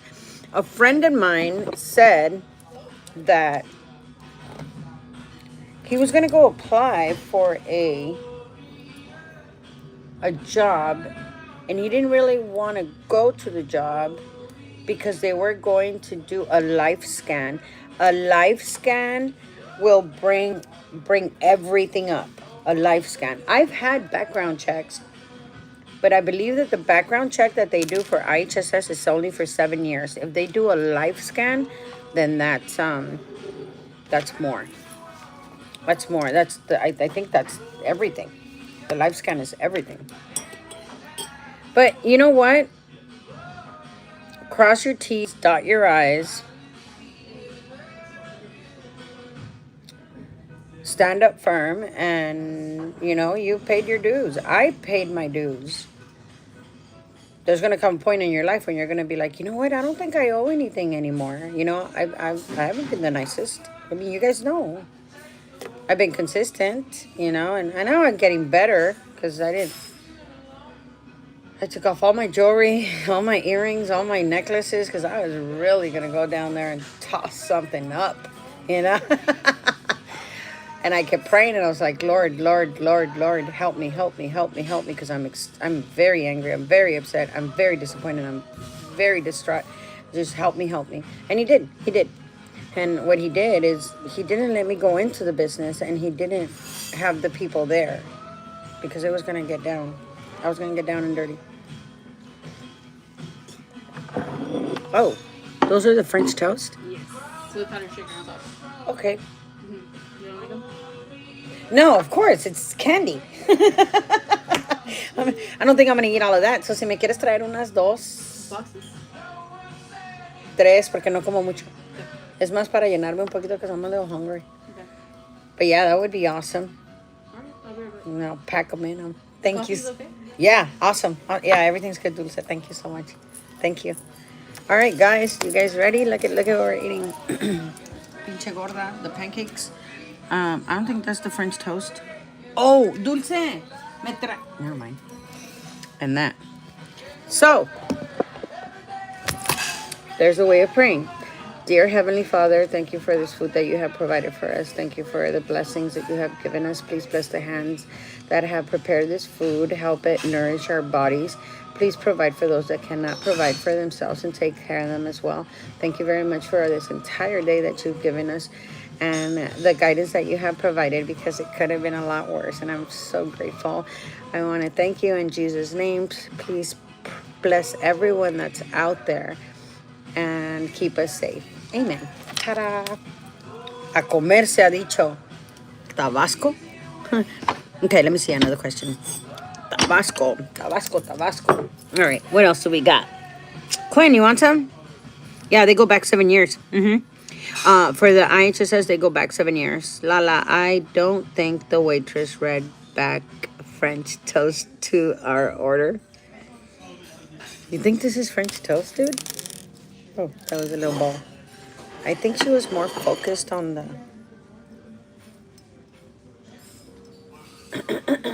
Can I get some napkins? I'm going to have to unwrap everything. Mira. I should do little smarts, huh? Okay, let's try to touch this again. I mean, I'm going to sleep, so who cares what I look like? I thought they were brown. French toast are supposed to be brown, right? The pancakes look good. This is French toast. They're supposed to be brown in triangles. Well, beggars can't be choosers. I think it's all the...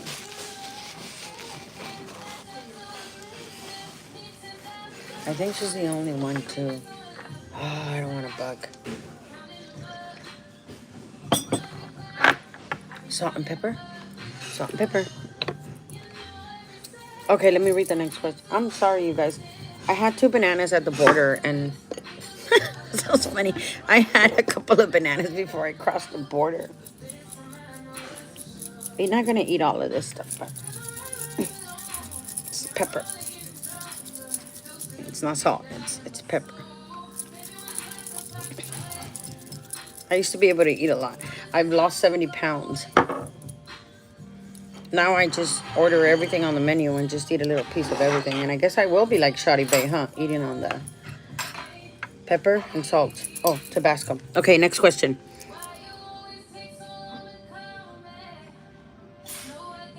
But I think I said French toast, no? It does look like regular. I mean, I don't know. It's... Okay, next question.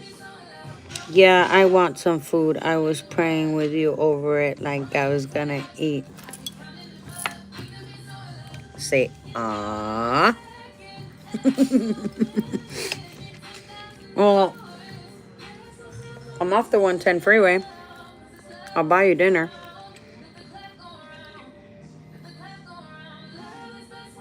Right? Now I'm gonna have white stuff all over my face.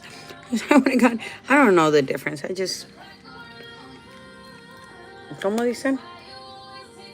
Para el centro. No, para arriba, para abajo, para el centro, para adentro.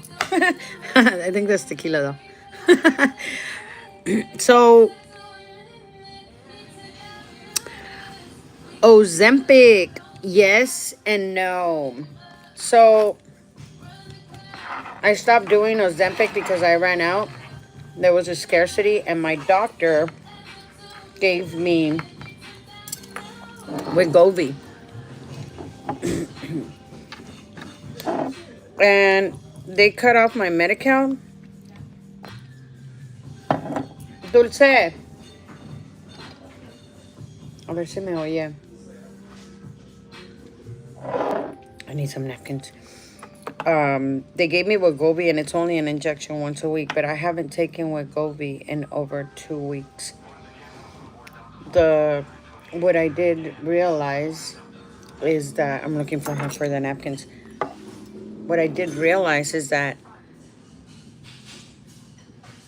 I think the Ozempic, the Wegovy, the Saxenda has changed the way I view food.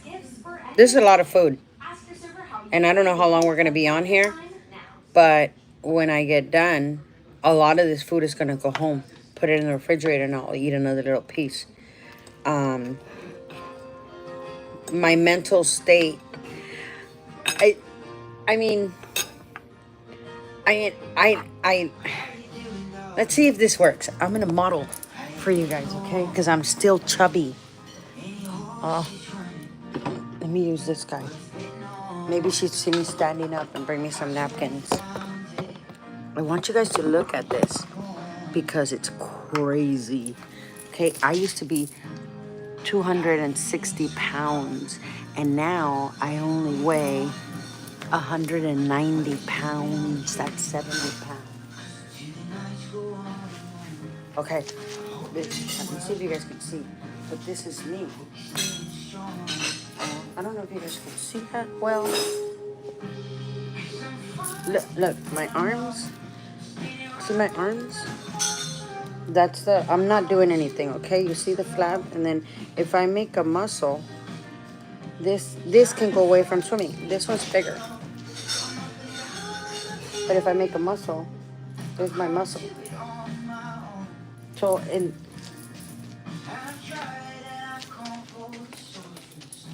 This is a size 11 pants. I just bought this yesterday. And I feel great. And oh, and then I have this thing, you know, those fajas that they have on TikTok. You know, that goes up here. I'm not showing everything.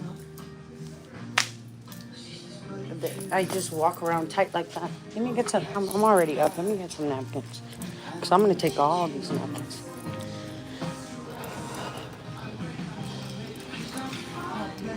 Mijo, ¿me das servilletas, please? This one? Yeah, it's okay. I'm like, I only got like 2 napkins out there. Thank you, mija. Napkins. So, and you know what? My knees don't hurt. My feet don't hurt. My back doesn't hurt. Nothing hurts. Nothing hurts. I got a little pain in my chest right now. That's a little heartache, but nothing hurts, you guys. Everything. It's just so amazing. It's so amazing. So I think that actually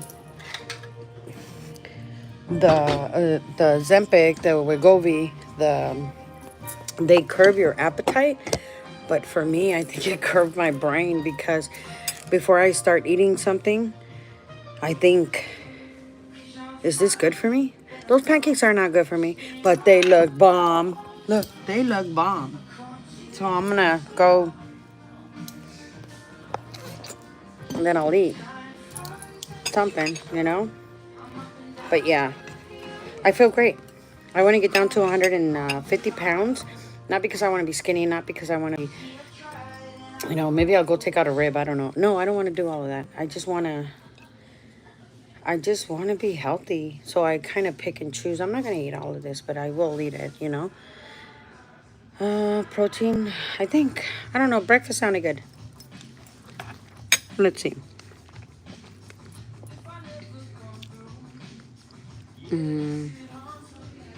I did IHSS for my grandma. I'm over in San Bernardino County. You're not doing it anymore, Quinn? Lola. Lala. I always say Lola because of my baby. Sorry. Lala, I was on Wegovy and got cut off Medi-Cal and not paying $1,300 for 4 shots. That's actually cheap. That's actually cheap because they wanted to sell it to me for $2,000. I'm now on the metmorphin pills. That's for diabetics. I thought about that. But because I've curbed the way that I eat now. And not only that, you guys, but we're home care providers. And I did my CNA at I did my CNA, and you're going to have to excuse me, but I'm hungry. I did my CNA at this one convalescent home. And I saw a lot of unhealthy, I was younger, people taking care of other people, and it just didn't make sense to me. How can I, which is part of the reason why I didn't become a nurse. And this is what I was going to tell you guys about those people that were belittling me, you know, because I didn't have the degrees to take care of John, and they wanted somebody professional to take care of John. I literally told them, well, I didn't have my mommy and my daddy to take care of me, you know, and I didn't have a husband. And I love taking care of people. I'm the oldest of 9. So the next best job was IHSS. So I stopped going to school because I couldn't pay my bills or my rent. I didn't have anybody helping me. I did it all on my own. My mom didn't put me through school. I went 6 years just to get my associate's degree without breaking my enrollment. I could be a social worker, or I could be a nurse. It was not for me. So I did this, and it's okay. It's good. I don't need the degrees. I'm too old. I'm gonna go get the degrees. Don't get me wrong, but I told that entire panel that was against me where to put it. You guys can kiss my, yeah. Don't belittle my experience. I've been doing this for a very long time. And they all pretty much shut up, and I took John. They delivered him the next day. But it's a good job to have, you guys, you know. And I love my job. I love my people. There's so many blessings, and I learned so much stuff. But I just like to take care of people. I have a codependency, which isn't too bad because sometimes I'm selfish when I go to the casino by myself. I almost went today too, but I was like, nah, that's too much. Too much driving. All right, let's see here. But I'll try those. I have metformin. And another thing too, you guys, is you guys can go to Mexico. Is the same thing. Same thing. They were charging me $150 out here for 1 pen of Ozempic. So I bought like 5 or 6. I don't remember. And then they went up to $350. I probably spent a good $7,000 to $8,000 on pills, not pills, shots. And you know what?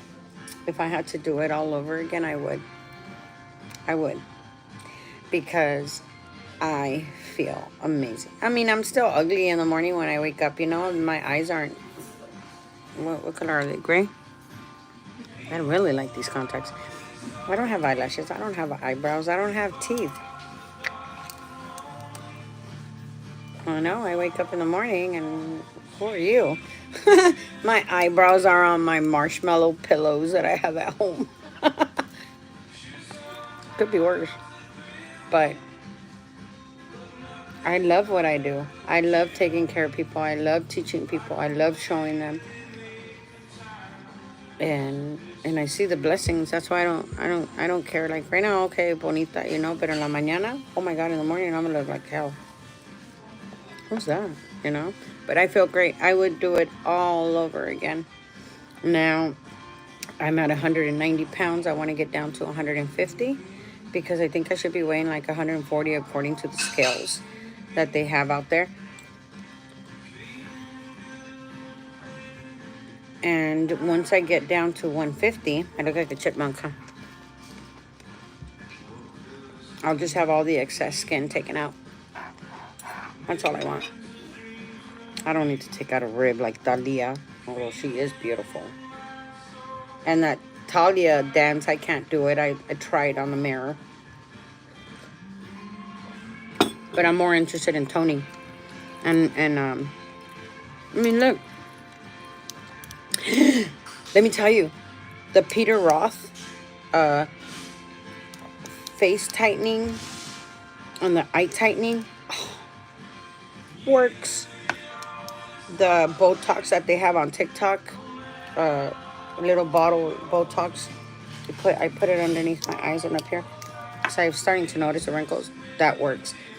My face shines so much. It's like I still have little like.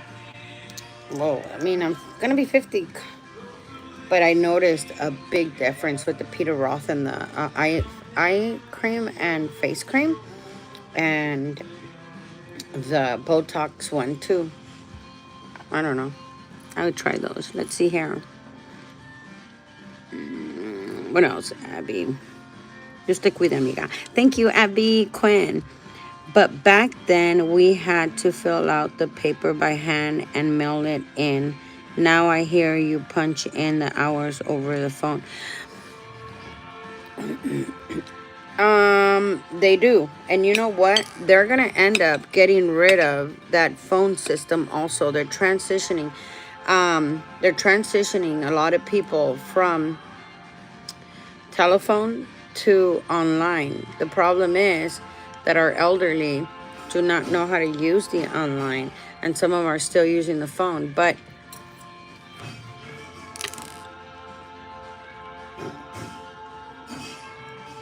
they're eventually gonna get rid of it.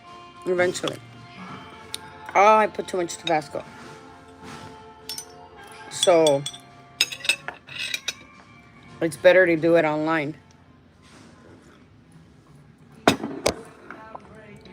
I just finalized the young lady that had timesheets from October of last year. I finalized a huge part of it, and I saw her waiting for payment checks of $2,000. She got like You guys, October son noviembre, diciembre, enero, febrero, marzo, abril, mayo, junio, julio, agosto son 10 meses. That's 21 timesheets that I just did for her. You know, I was like, this is the time, that's the time, this is when you started, this is when you ended. She's, yep.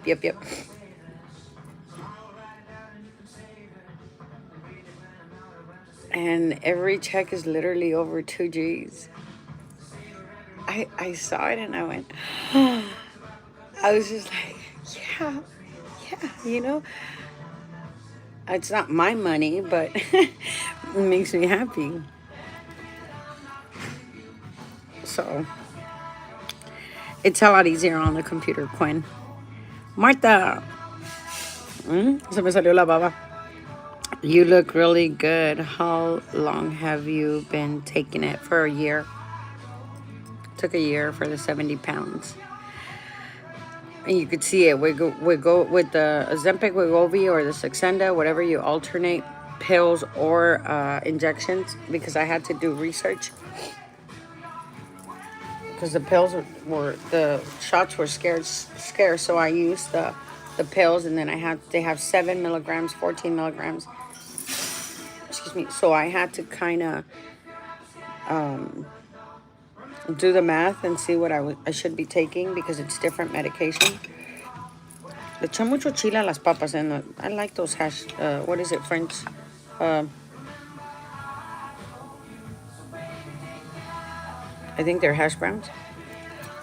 Let's see. Thank you, Marta. Marlene, pero tú eres alta y yo pesaba 250 y mido 5. Oh, no. Y hice el gastric bypass hace 2 años y ahora peso 159. Te miras bella, hermosa.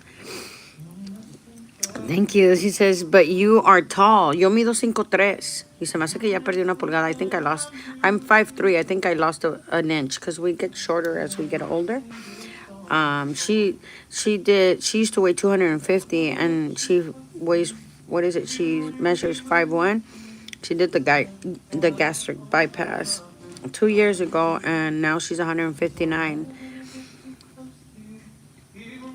I didn't want them running through my body, and I know a girl that did the gastric sleeve, and te conozco una muchacha que se hizo el gastric sleeve, and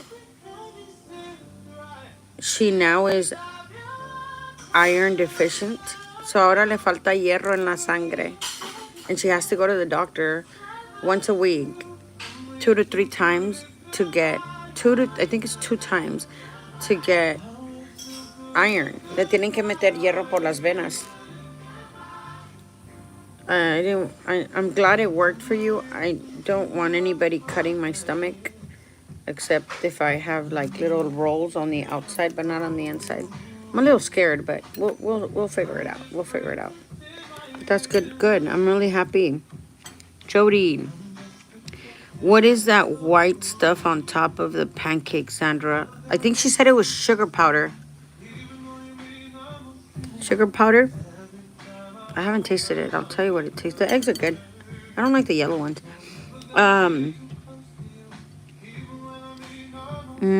Bay Area native. Chochenyo. That's their mystery French toast, and no longer use square toast bread. Love your channel, and thank you for all the information that you provide. This is the new French toast? Oh, that's it. I'm going to Spires. Spires still has regular French toast, you know? Thank you so much. I try. What did you say, Quinn? I did eye inches until my grandma passed away. Now I got insecurity. I like security. Oh, you're all the way in San Bernardino. No wonder you can't come and have dinner with me. Sí se puede en esta vida, mía. Claro que sí. We got to keep trying. You can do it. Let's see. Amber Ramirez. How many hours do you think someone would get for a person who can't get out of bed? Ah, girl, that's a tricky one. I'm really gonna, there's the Is that gonna move my phone? Did you guys move? Did you guys move? Honey. No honey, no money. Oh, I should let that guy soak too. Where's my containers? Oh, well, let's try. Um,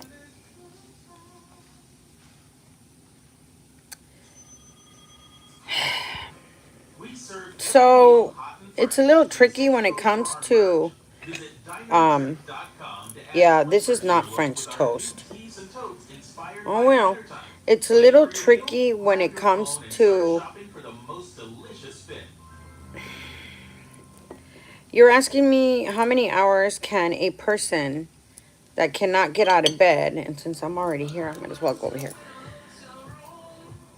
How many hours can they get? Well, that all depends. Protective supervision is normally for, because you would think, right? Like Rafa. Rafa gets 122 hours and 34 minutes. Rafa is a gentleman that I take care of that only has one leg. And he's ran away many times under his sister's custody. Once under mine, but I wasn't home. Someone was watching him. My son was watching him. So it's a little tricky because how come Rafa didn't get protective services at 283 hours? He's schizophrenic and he's bipolar, dissociative order. The doctor, I believe, said he, of course, hears voices. He yells. He's mentally incapacitated to the point where probably about 5%, maybe 10%, when you're talking to him, he's actually comprehending. And he's able to run away despite the fact that he only has one patita. So why didn't he get authorized protective supervision, or why the only max of hours, to answer your question, was it 122 hours? That index chart, and I'm going to also put that in, I know I put it on my phone, I'm going to put it on my community tab and on TikTok. The index chart tells you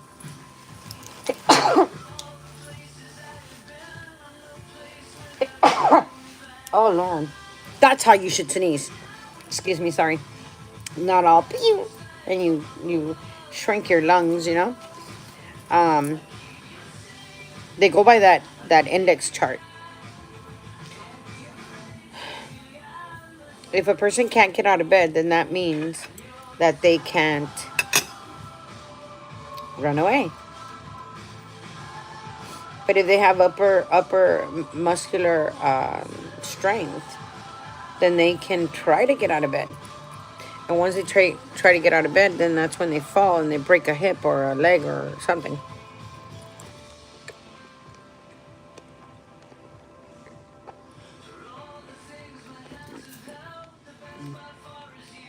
So it all depends, Amber, what the social worker does. And you know what? When I have social workers come over, or I give advice on the social workers, what I tell you guys is, you know what? Just go ahead and be you. If your child has an accident, you know, or he screams and you're sitting there having the assessment, you tell her to hold on. Hang on a second, I'll be back right now.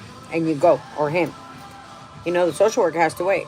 They're coming into your territory. They're coming into your home. You're allowing them to come in here. And yeah, they do come in, like, and they look and they see what's going on. Like right now, nobody's here. I'm the only one here. But what you do is you take care of your patient first. And if the social worker doesn't like it, then that's their problem. You know, you have the right. When I had that mob of people at the front of my house last year, I had my older son Edwin call his brother Steven, who was in Compton at the time, and I told Edwin, tell your brother to stay wherever he is. I didn't want to tell my son, yo, there's over 200 people harassing me in the front yard. You know, I didn't want that to happen because I wanted to make sure my son was safe. Well, next thing you know, the little kid, you know, ends up coming straight home because he was worried about his mom, and he's crying like I've only seen him cry like that one time, and it's like they were like killing him or something. I mean, he was just yelling and screaming and crying. And my son is very calm, very collected. He's a stoic, you know. Stoicism is a really good training for, I think, for home care providers, because what stoicism does, and it's a learning process, it tells you that 1% is what happens to you out in the world, and 99% is what you do about it. And that's how I think, you know, just because, like, somebody will call me fat, right? And I'll be like, okay, fine. I'll take that criticism and I'll turn it into constructive criticism, where now I'm going to teach that person. Like when I started doing this, you guys, 2016, there was so much hate in the union towards me. So much hate. There was something that they did not like about me. And I kept my mouth shut. I didn't say anything. I stood quiet. I kept doing what I had to do. You know, I didn't fight. I didn't argue. I wanted to fight. I wanted to argue, you know, but I kept my mouth shut, and I was like, I'm not going to argue with these people. I'm going to stay here. I'm going to be quiet. And they did some shady stuff. I mean, from me getting a job, this is another one for you guys, okay? I got a job with this one lady. I worked August, and I remember because it was right around my son's birthday. I worked August, and when I went to put in my timesheet in the previous care provider that worked, okay, she claimed about 40 hours that I worked. And this woman had the audacity to still come into the office and look at me and smile, knowing what she did. So, me being me,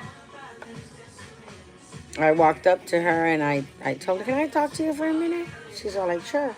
What's going on? I go, you claim the hours that I worked. How does it feel to steal from someone? She didn't know what to tell me.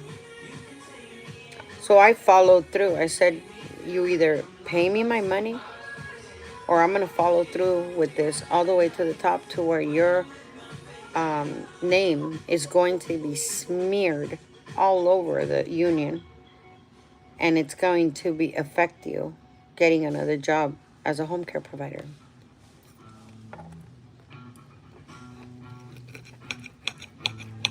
Well, I don't know what you're talking about. Okay. Cool. So I got on the phone. I was fuming. I was mad. I was angry. Got on the phone, made my phone calls. Sure enough, they ended up flagging her account.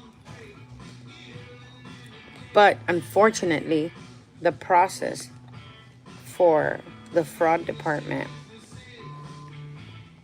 is very slow, you guys.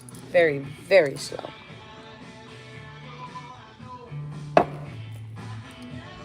Then I had an ex-boyfriend that got upset at me, and he reported me to the state. He made a fraudulent claim.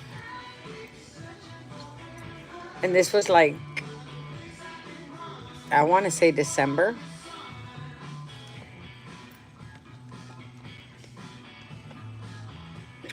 And me being the Dumas that I am, you know, because I love him, I gave him another opportunity. When he came back, and I want to say in the beginning of March, John calls me and says, hey, Sandra, there was a social worker here.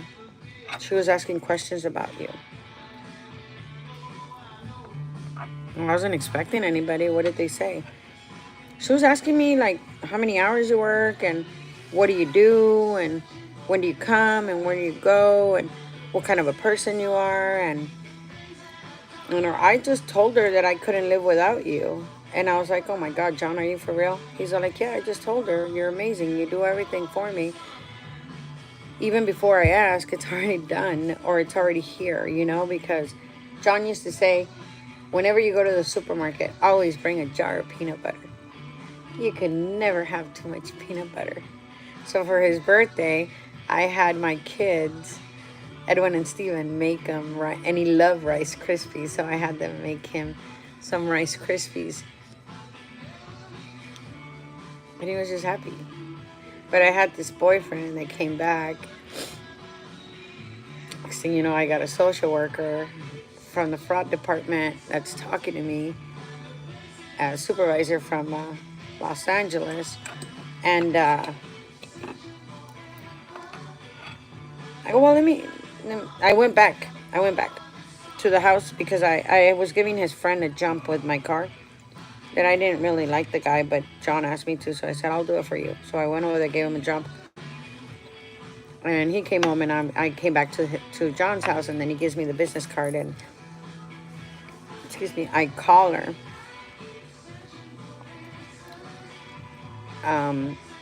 But prior to that, another one of my clients called me. She goes, Sandra, there's a social worker calling for you. Doesn't she have your number? I go, oh, you know what? I think they're checking on me. They're checking on me. So just go ahead and do your thing. What do you want me to do? I can't tell you what to say. No, I already told her. What did you tell her? Did you tell her I was beautiful? She goes, well, not exactly in those words, but yeah, I told her. I was like, oh, my genie loves me, you know? So now I call the social worker, and I'm all like, hey, hi, my name is Sandra. John told me, one of my recipients and my genie told me that you were calling and asking for me. Was there anything I could do for you? And she says, well, we got a report. A report?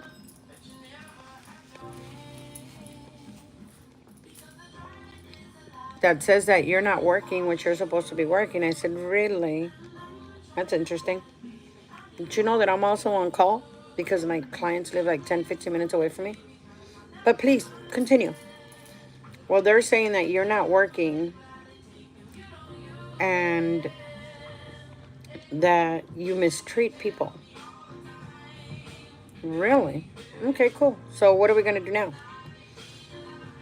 And it's an anonymous tip. I said, well, why don't you go talk to my employers? You already talked to my employers, right? Because I had like four or five different clients. She goes, well, this call came in. I go, you know what? You can stop right there. That call came in between this date and this date. And it was from a male. Let me tell you about my boyfriend, my ex-boyfriend. He picked up the phone and he called. He reported me to the state.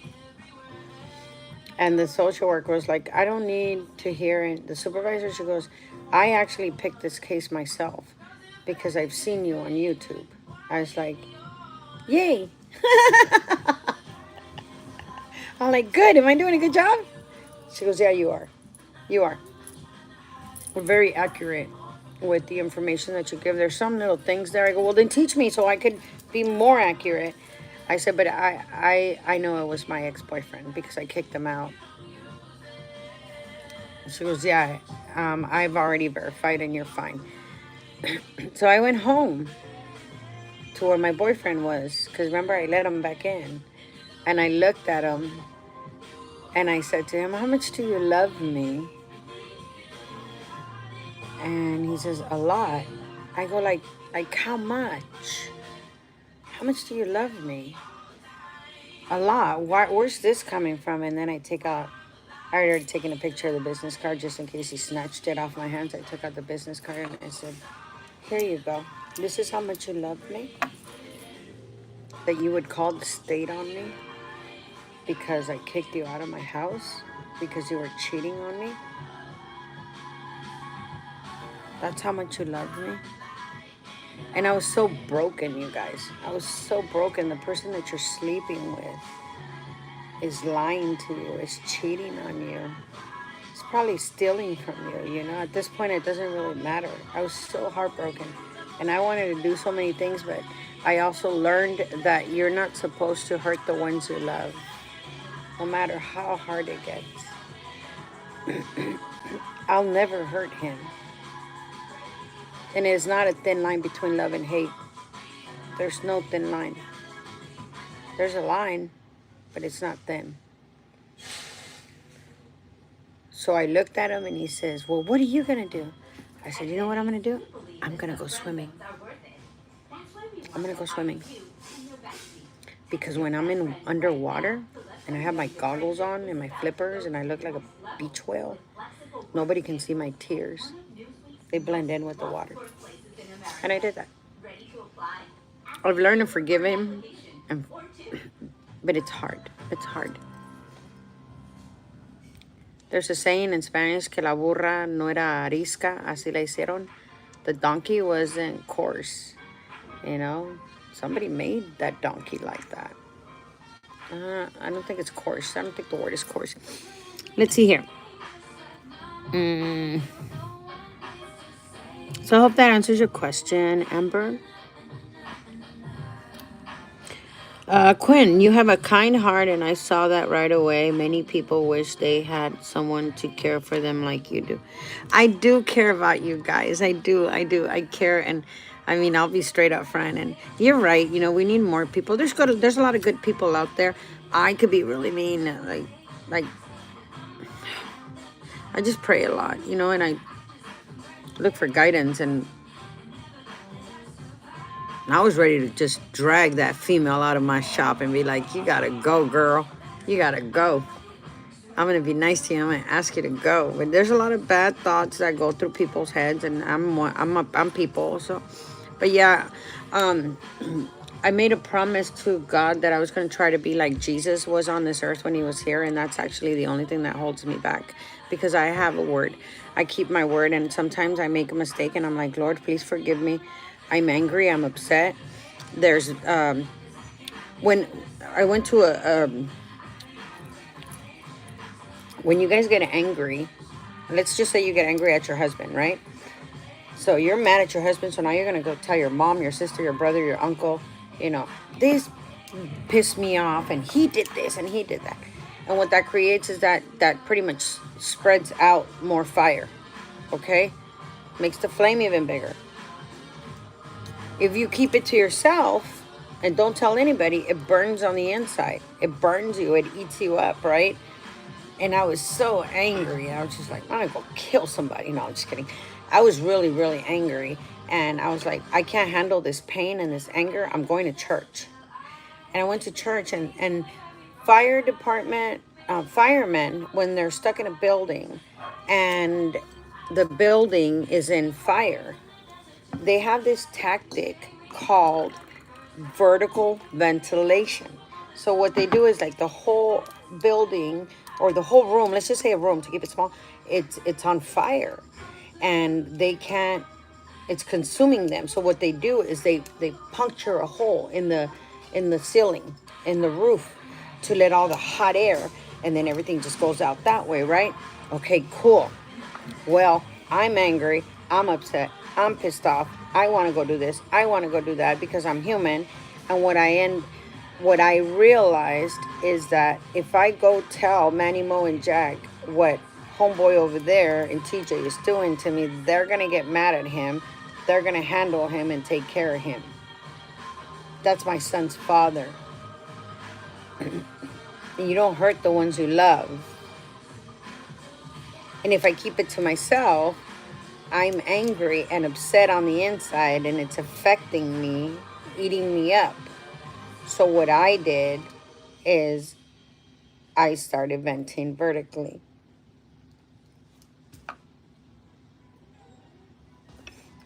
And I tell him,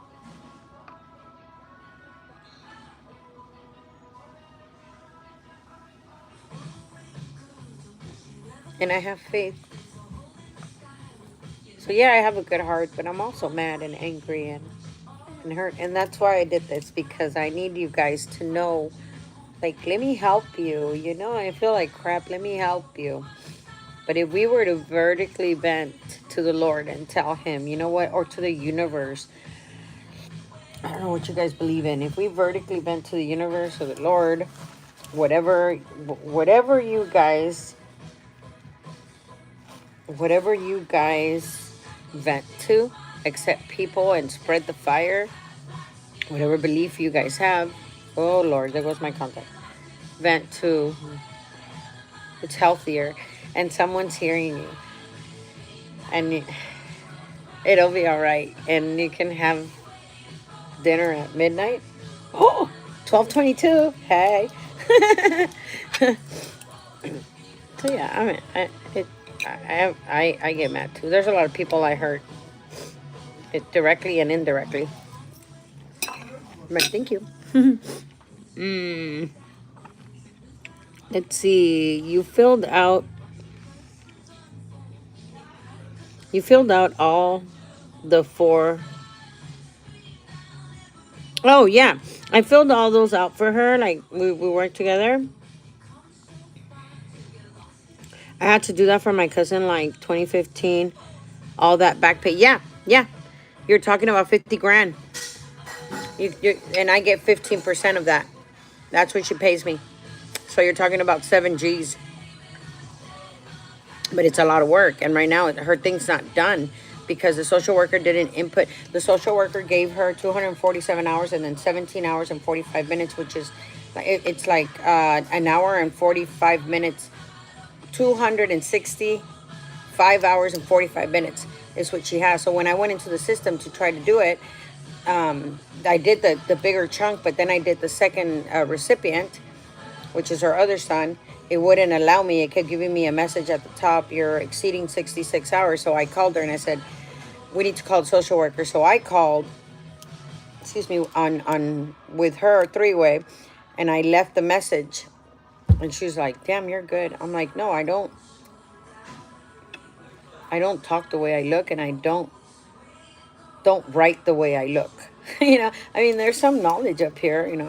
My vocabulary is not that big, but yeah, and a lot of people are angry, but it's very frustrating, you guys. Like, I will. Sometimes my head hurts.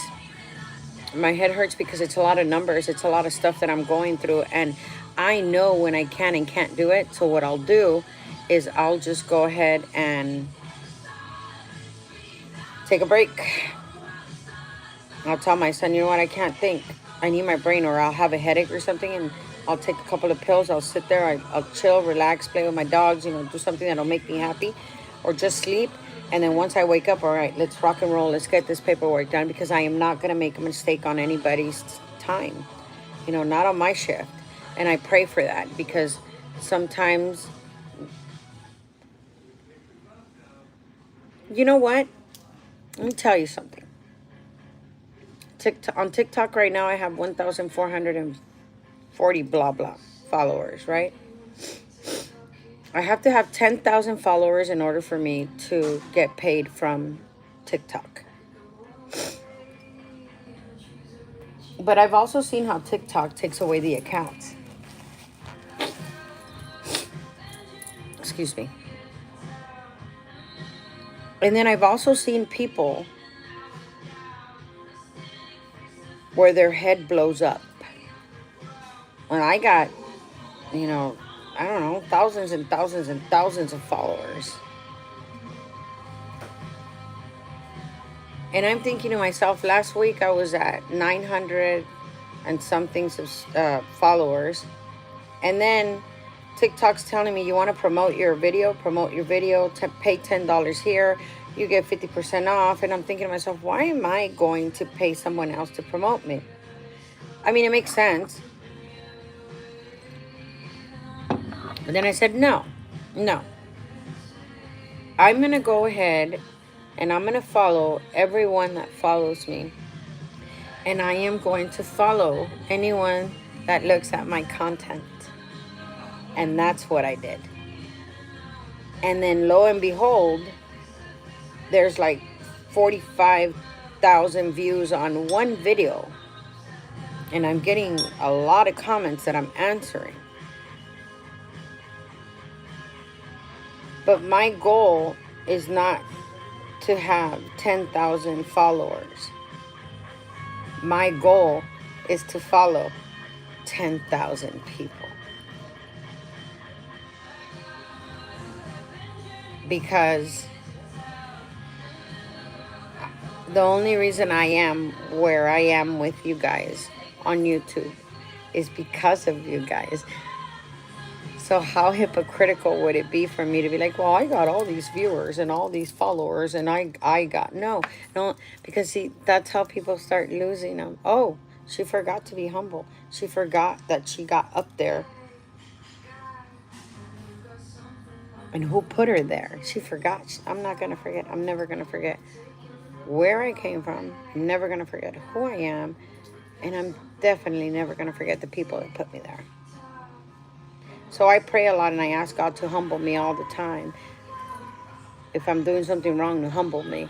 And living by the statement of, I made a deal with Jesus, that with God, that I was going to try to be like Jesus when he was on this earth. That's a pretty big deal, dude, because I'm constantly going, can't do that, can't do that, can't do that, can't do that, you know. Like, I can't do this, I can't do that. Damn it, why did I say what I said? But I did. And I keep my word. No matter what, I got to keep my word, right? The only one that I've broken my word with is my ex that reported me to the state. For some reason, with that man, I just can't. I can't. There's something, he's so special. You know, he's amazing at everything he does. And it's just, a lot of us are amazing too. We just need guidance in the right direction. I see a lot of angry little mini-me's. Me, like little mini-me's. And I grab those girls and I'm like, no, come here, come here. Nobody told me anything. Let me tell you what I needed to hear when I was your age. But let's see what's next. Cruz de Madera. I love that song. I don't know who sings it because I'm not really good at titles. But my favorite Mexican song is Cruz de Madera. Cuando me entierren, entiérrenme con una cruz de madera. Nothing fancy, nothing fancy. She wants to know my favorite song. or maybe Piel Morena de Thalia. Darlene, once you become a home care taker, how do you get more clients, by word of mouth or like, where would you look? Oh, so sweetheart. What you do is you advertise yourself. You visit these convalescent homes, not convalescent homes, senior assisted living homes. Walk in there, talk to the office, and you tell them, hey, I'm looking for work, for private or for IHSS. Sorry, I keep seeing my cheeks. And you put like, for example, me, this is what I did. I went in there and I asked them for permission and I put a sign that said, my name is Sandra Aya and I have been a home care provider since 1997. I have availability to work for IHSS or for private. And then at the very bottom, I just put, like the little slits. My phone number, little slit. So when somebody would read it, they would see it and then they would pull my phone number off. Remember, these are senior citizens. And then you're going to love this part, you guys. This is where I'm telling you guys have to be in control. Okay? Just because you're a home care provider. Those pancakes are good. I already had some French toast. Just because you're a home care provider doesn't mean that you're gonna, bend at their beck and call. Okay, I love Ernesta. She's passed away already. She was African Jamaican something. She had a very strong, God, am I glad I ordered both? Very strong accent. It took me a month to understand what she was saying. And she would get so upset with me. But, let's see. At Denny's, we love to feed people. That's why we created the Denny's Mobile Relief Diner to travel and feed those impacted by natural disasters across the country. Hmm. When people need food most, we're able to serve free hot God, meals that's without diabetes visiting right there. the That's a kitchen lot of often. sugar, you guys. Head to our website to learn more about how we've made the Denny's Mobile Relief Diner happen since Oh, it's so 2017. good. Ernesto was 86 years old, and Ernesto called me a liar. I said, please don't call me that, because I'm not a liar. She did it again. I said, please don't do that, because when you call me a liar, other people are going to hear you call me a liar, and then they're going to call me a liar, and I'm not a liar. If you call me a liar one more time, I will leave your job, and you're going to have to find yourself another home care provider. Well, she did. God, that's a lot of sugar. I quit. You can't leave me. You can't. Yes, I can. I warned you. I told you 3 times. 2 times. And you still went ahead and did it. Sorry. I think my friend can probably help you out.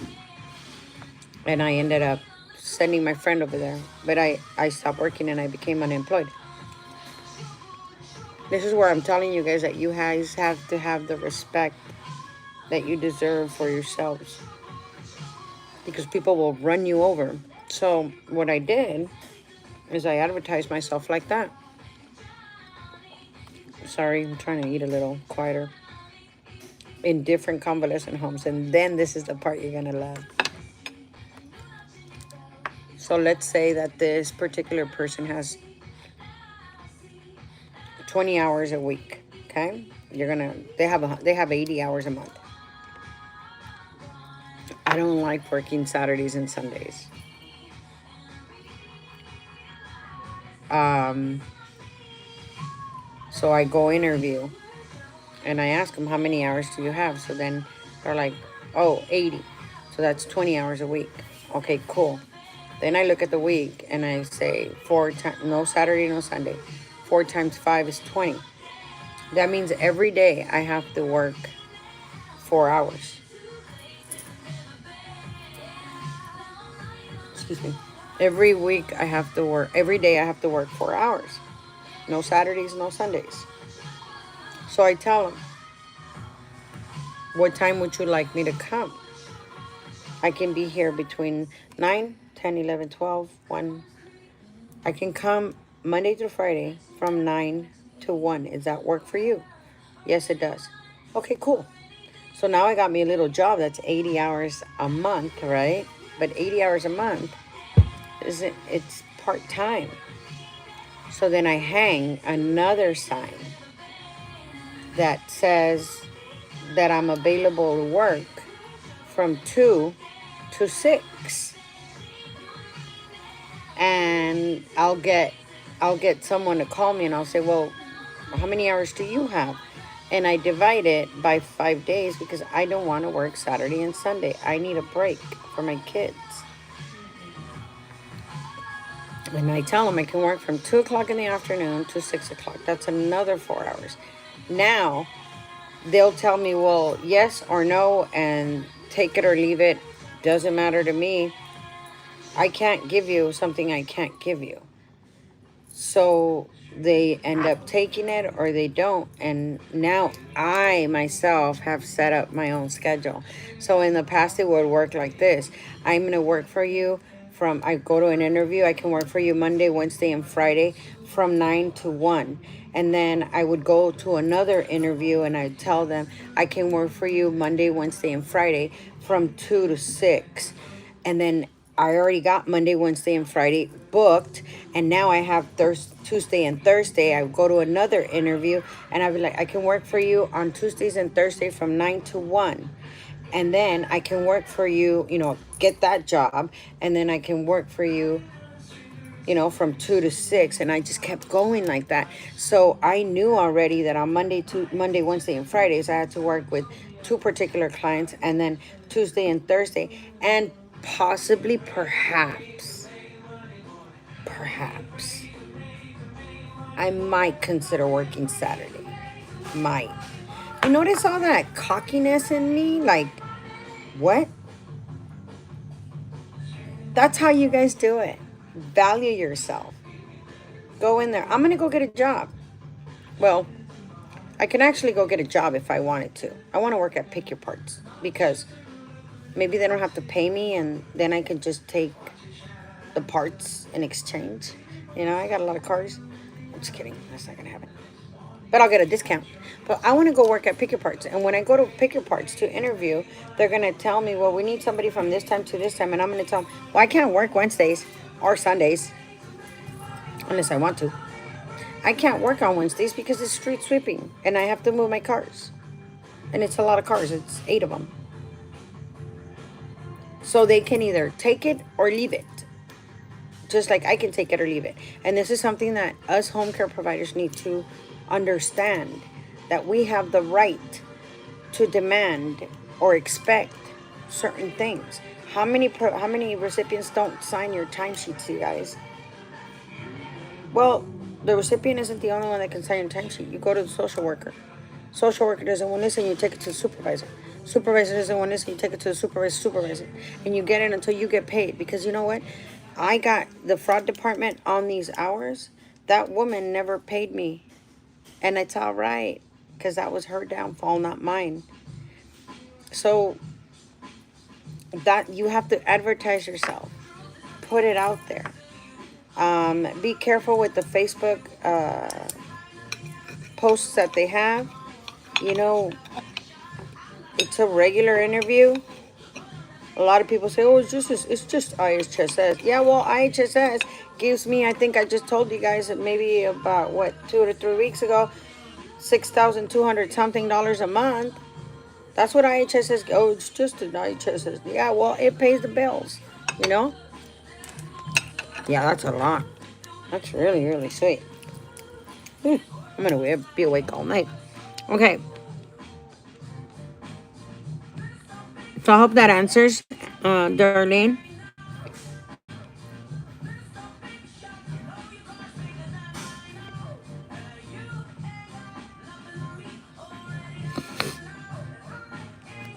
So we have Amber's saying my father-in-law is paralyzed on his left side and can't really do for himself at all.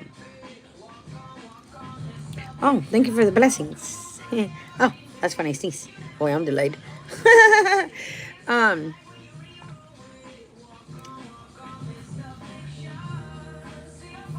So I would, and see, this is where it's not black or white. There's a gray in the middle. And that gray part is the part that I want to know. How long ago did he, have his left side disabled? Did you guys contact the social worker? And let the social worker know.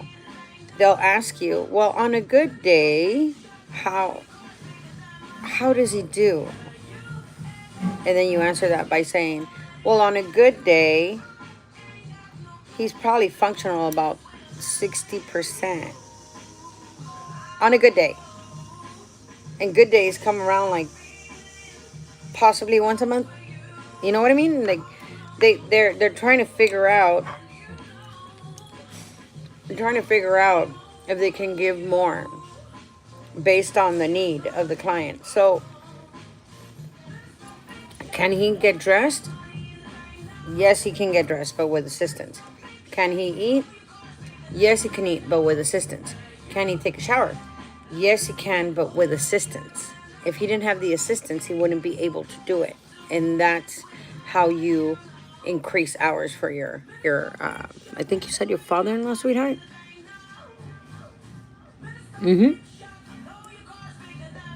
Now we have Ali Hamid. How can I increase hours for my wife? They said they can't increase hours because she has a live-in husband. I thought all the husbands were live-in. I want a live-in husband. Can I have 5 live-in husbands? I'm just kidding. Ugh. That's what I'm talking about. That's what makes me upset. That's what makes me poke the hell out of this thing. That is so not cool. I hate it when they do that. Okay, Ali. Ali, you need to go back on this video. But I'm gonna tell you right now, they don't have the right to tell you that. They do not have the right to tell you that. These services are there provided for individuals that require them. Whether it's your husband, your wife, your grandma, your grandpa. Is that a dimple? No, don't let them. It's bullying. It's what it is. It's unprofessional. You know what? As a matter of fact, let me tell you guys something. In my property, the building next door, the property line is according to this guy, manager there, 3.9 feet. Okay? Into my property. They're going to build the fence. They went in there, they tore up all my elephant ears. A great, big, huge elephant ear. You just... Whatever. Anyways, this guy's supposed to be very professional. And he's supposed to be...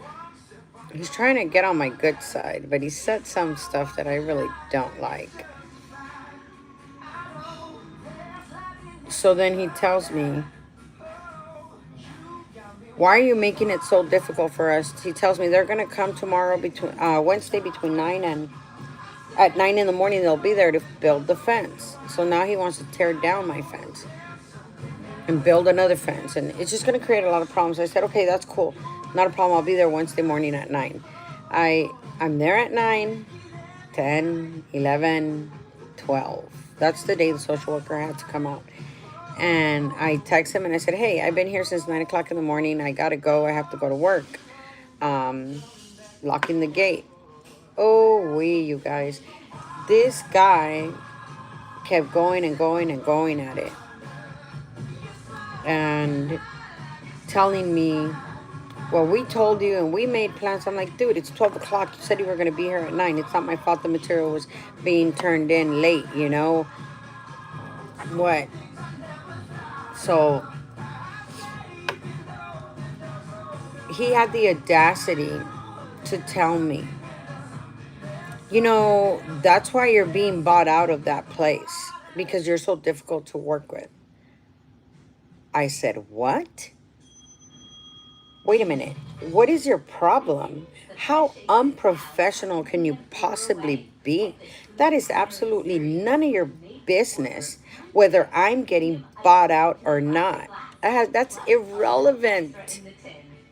And you know what? As a matter of fact, don't call me anymore. Contact the property management of this place where I live, because I'm done talking to you.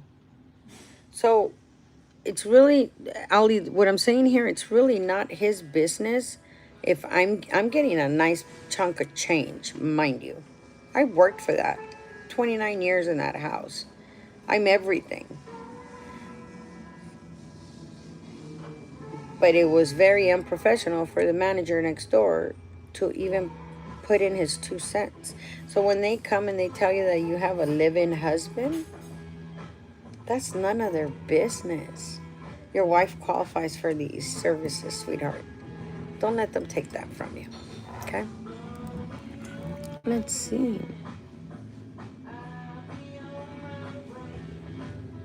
Quinn, yeah, it's a lot of work. Good, you earned your 15%. Yeah. Well, it's 15% when it's backed up timesheets. But then what I do is 10% for current timesheets to teach you. And then I make it even better where I'm like, you want to try it? You want to try it? You want to do it yourself? Because I believe in you. You could do it by yourself. I'll hold your hand. Then I'll tell you 5% for me to check them. And then depending on the hours that you have. So if I charge you $400 a month to do it for you, right? And teach you, because you're learning along the way. And then they're all backed up, it's 15%. But once you get current, like September 1st would be current. So then I would charge 10% to continue to teach you and show you. And then one day you're going to get mad and you're like, I can't give Sandra all my money anymore. You know, why don't I learn how to do this? And I'm going to tell you, okay, well, you try it. And I'll charge you 5% to check it for you. And it depends on the hours that you have. If you have more hours than 160 hours, which you qualify overtime, excuse me, then what I'll do is I'll do the calculations. I'll see what you did, if you're learning based on how I'm teaching you. And then I will also tell you how much money if you did it right, that means no violations.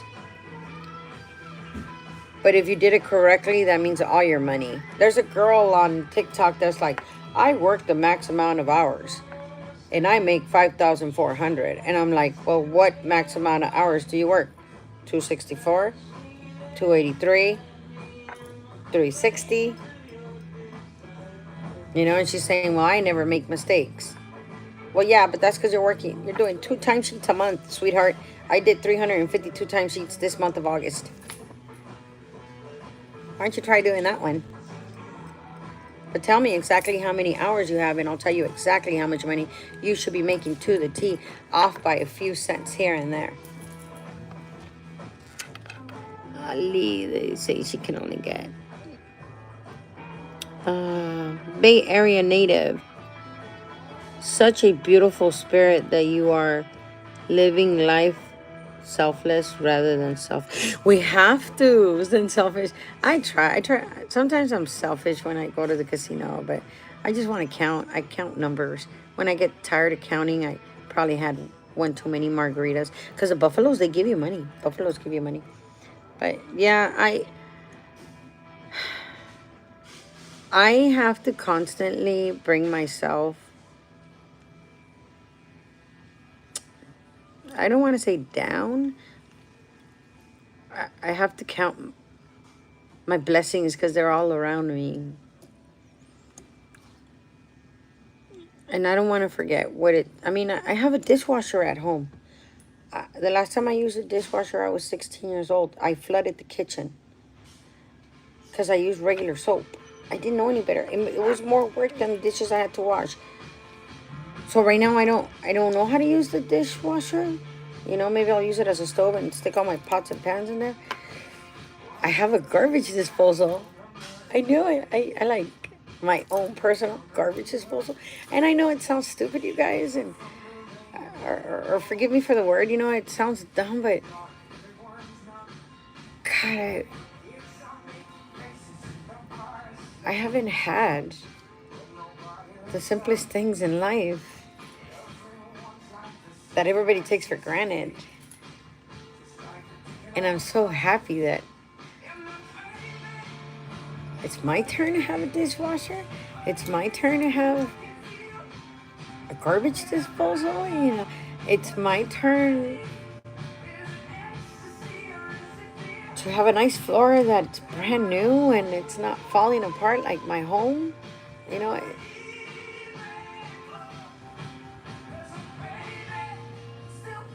it's nice. And I feel blessed. So I kind of constantly have to remember where I came from, you know, and what I came from, and be grateful that I'm sitting here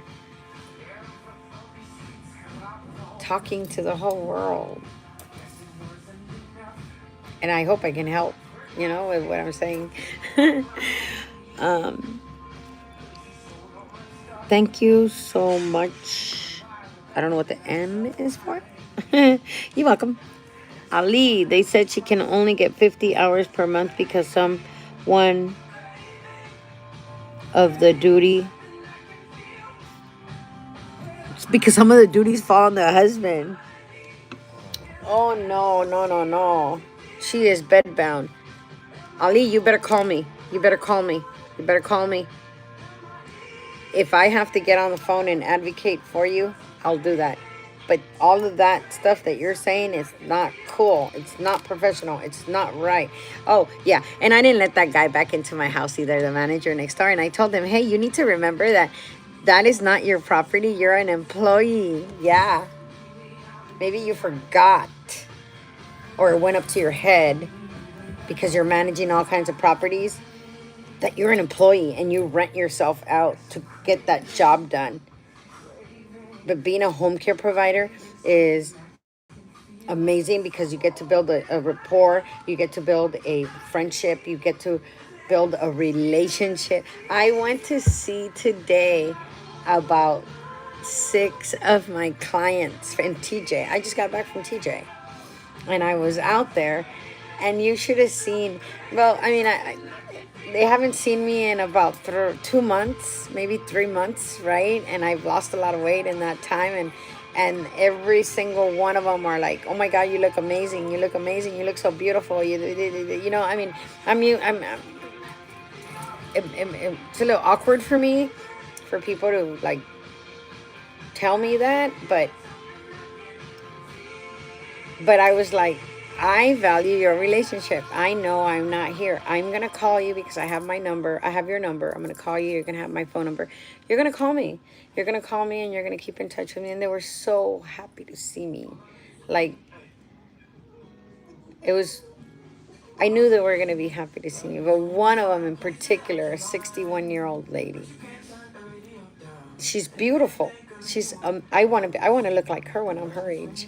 She's just beautiful, and she's like, you should see the stuff that's happening. And I'm like, you're beautiful. You're a strong, independent woman that has brought up this business on her own, doesn't need a man. And if you have men looking at you now, it's because of your confidence. It's because of your stature. It's because of everything you've accomplished. Go for it. She's beautiful. She was so happy to see me. So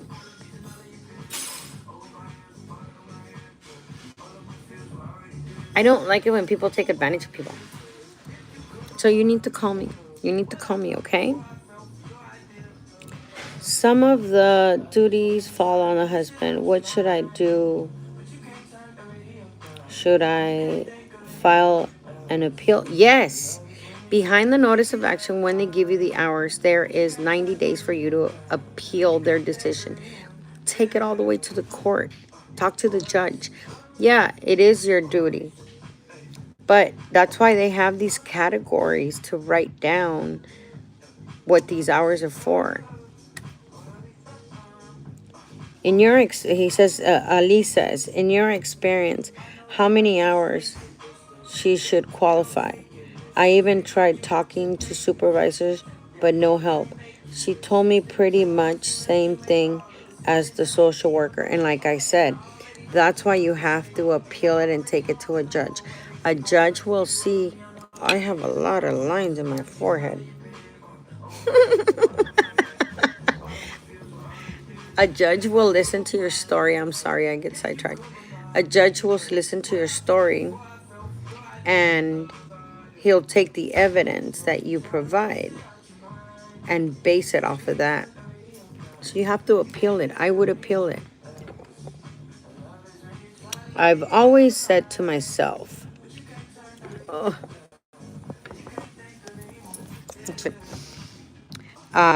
Bay Area native Chochenyo. I've always said to myself, even a happy life can not be without a measure of darkness, and the word happy will lose its meaning if it were not balanced by sadness.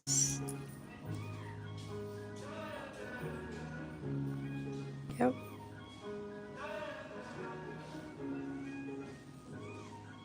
There would be no pros without any cons. No cons without any pros. You're right. You're right about that.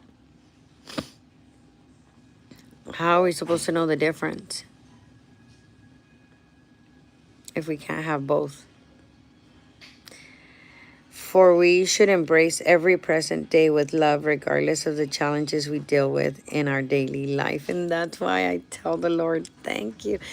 Dude, when they humbled me, when that lynch mob of that Alex Enamorado humbled me, I can't date. I can't date. I can't go out and try to meet someone. I can't. I can't because I don't know what they're thinking about doing.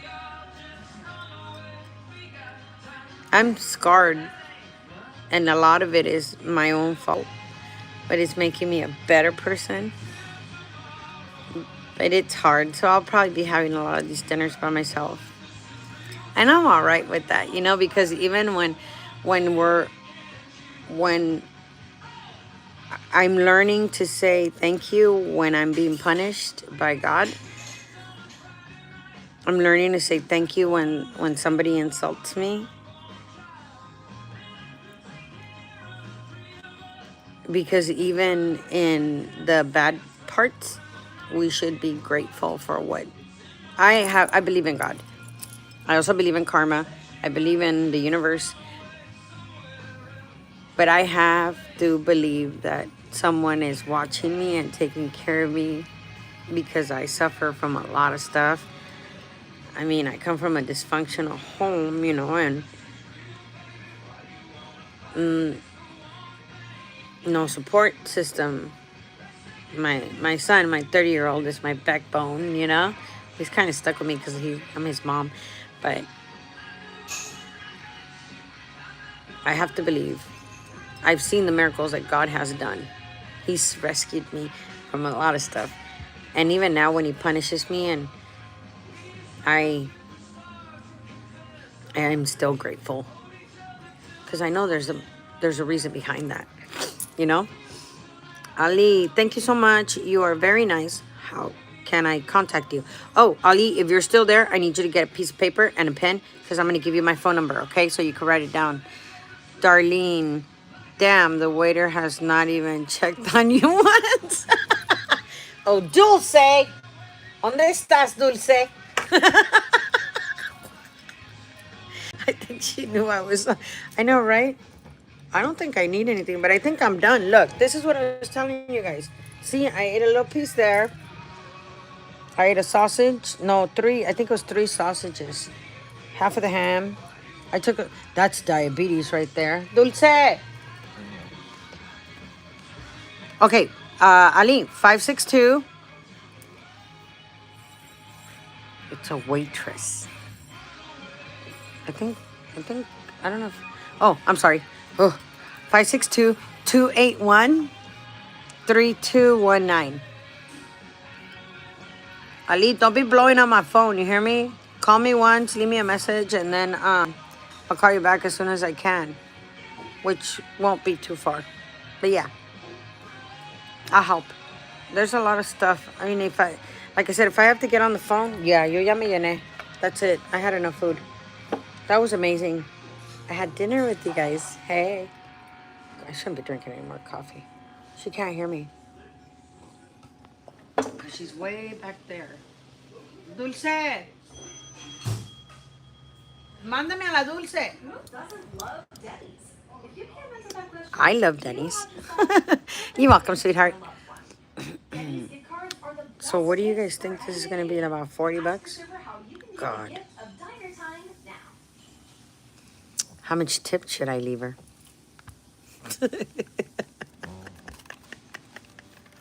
No, you're not.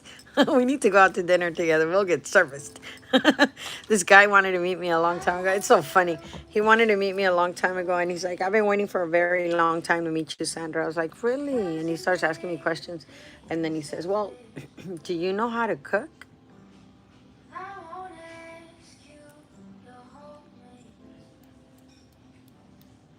I said, no, but I know how to order. Damn straight, I know how to order.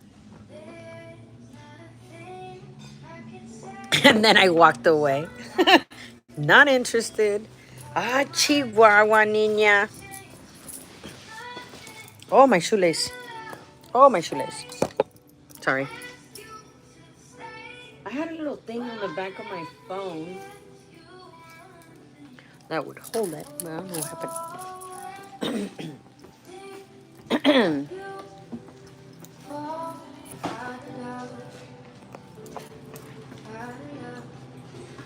What are you eating? I need some containers, mijo. La Dulce le estoy grite y grite. Can I have 1, 2, 2? Yeah, please. And I'm over there yelling, and there's people in here. There's people in here. What is this little thing on the bottom? I don't know what that is. I gotta dye my hair. Should I wait? Yeah, I think she's the only one there. But I think I'm done eating. I had enough of it. And then what time is it? Like 1 o'clock? I was supposed to be at home at 11. Oh, well, whatever. I need to take some coffee because I don't have any creamer at home. Oh, awesome. Dame una bolsita, ¿no, mijo? Please, y un café para llevar. Dile, está bien ocupada, ¿verdad? Yeah, I kind of figured. Thank you, sweetheart. Y una bolsa. Para que me ayude. Yeah, anda en chinga ya la dulce. So, if there's any more questions, you guys, take a look at, you know, I'm all over the place. I'm all over the place because I have a lot of stuff that I know, and I'm trying to put it out there for you guys. Go to my TikTok. I need you guys to subscribe on my TikTok. It's under, yeah, it's my gangster name, La Moonshine 18, Southside, you know, whatever that means. I was so young. And then just subscribe. I'm gonna start putting stuff there, because it's got a bit, for some reason it's a bigger platform, and I'm all lost, right? We just got to try to reach as many people as we possibly can, and I'm answering the questions down in TikTok too, which is pretty cool. I mean, I was talking to a friend the other day, and I was like, can we watch a movie? And then he's like, sure, what do you want to watch? I go, I don't know, something that's going to teach me something, you know, Mexican independence. Show me Mexican independence, you know, and he's all like, okay, I could put this on. And I'm like, all right, cool. So we learned a little bit of, you know, the United States and Mexico.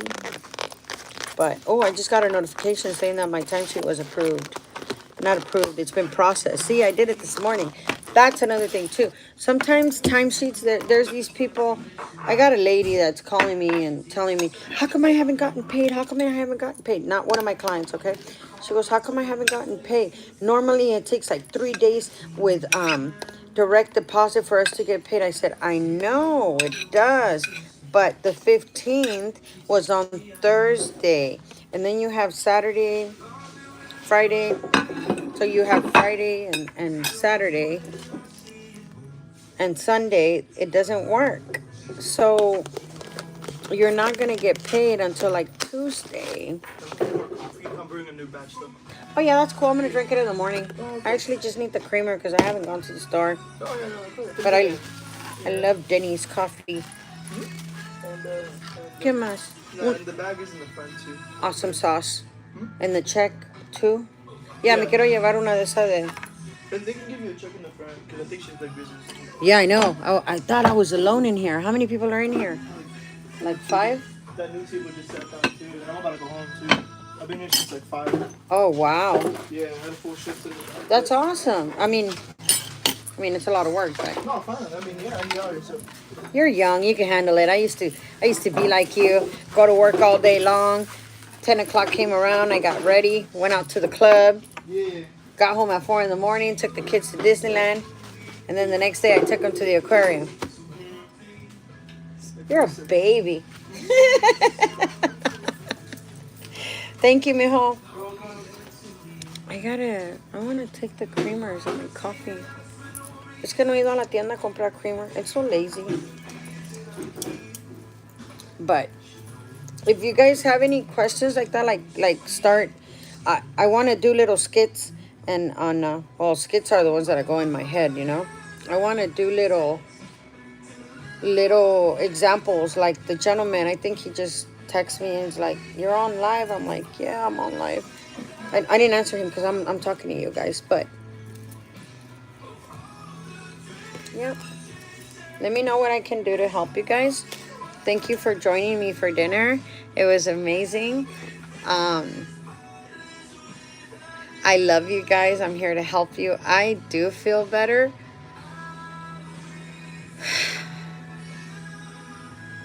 But let's not let anyone take advantage of us, and stand up. And you know what, you guys? Also, the property management of my home, they told me, the guy told me, if you don't take the lock off the gate, because I wasn't there, we're going to get the sheriffs. Oh, I was fuming. And then I was driving my Fleetwood, my 86 Fleetwood. I was like, does he not realize who he's talking to? So my travel claim has been processed. See, my travel claim has been processed. I was mad. So I went out, I got there, parked, and then I went outside, looked for him, found his car, took a picture of his license plates. And I really like this white boy. He's tall, blonde, blue eyes. Hi. Te traen en chinga. Yo grite y grite y grite desde acá. Like, no, she must be busy. Mija, me das una. You know what? I want to take some coffee home. Tráeme una bolsita. Me voy a llevar los creamers y tráeme un café para llevármelo. Porfa. Thank you. There's a. Or yeah, just give me the cup. Yeah. Yeah, that's cool. That'll work. Does it have some? Yeah. Oh, okay. Yeah. Thank you. Look at this, you guys. $33. That's all it is. Well, they didn't charge me for the tap water. The Grand Slam was $16, $3 for the French toast. That's not French toast. $3 for the pancakes. The ham was $5. And coffee was $4. That's not bad. Okay, what do we got? Good night, Martha. Marlene, más contenido en español, por favor, hermosa. Gracias.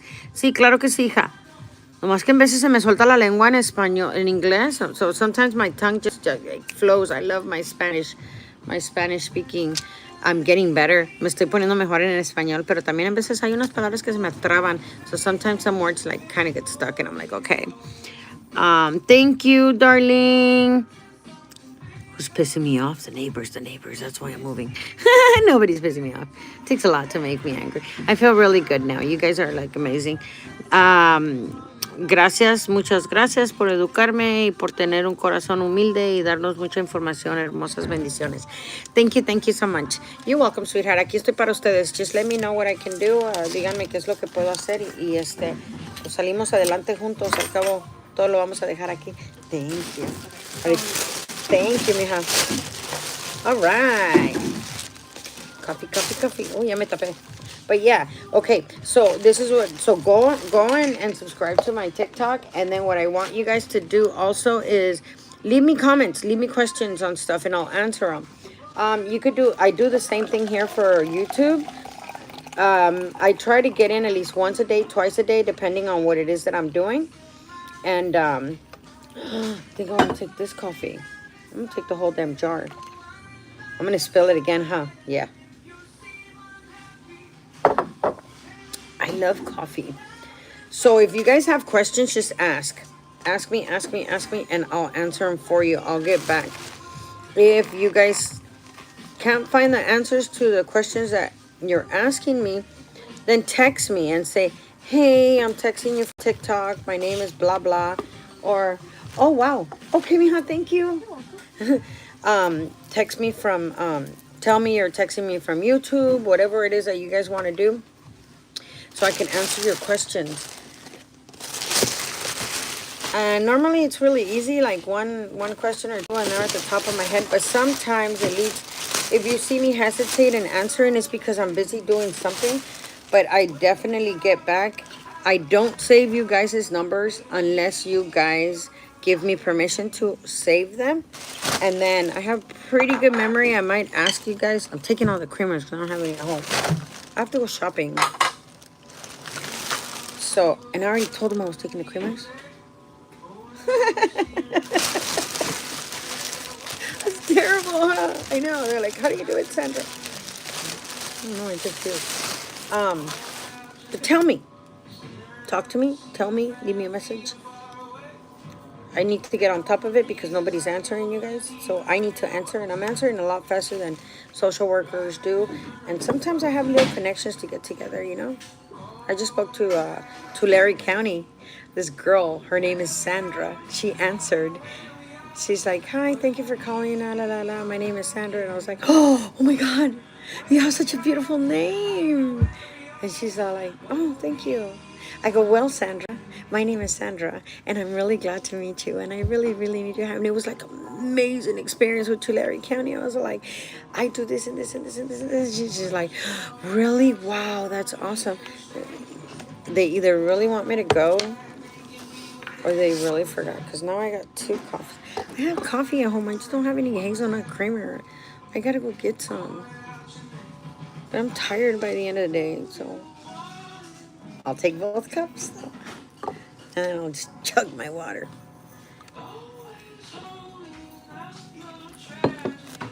But I like going to the counties and coming in there with my little ears and my little balls, and they're like, "Hey."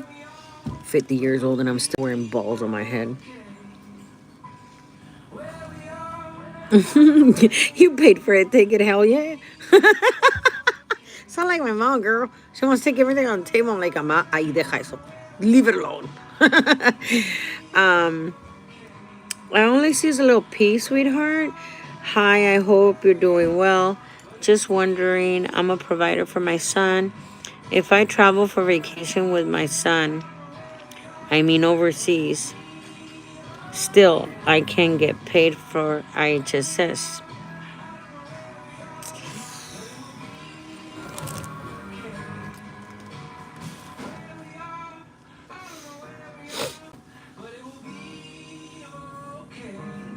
I believe,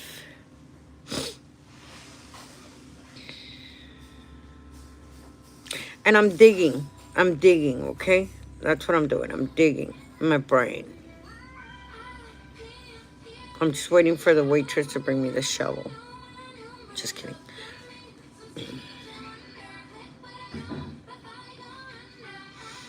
I think you can't be out of the country for more than 20 days. I'm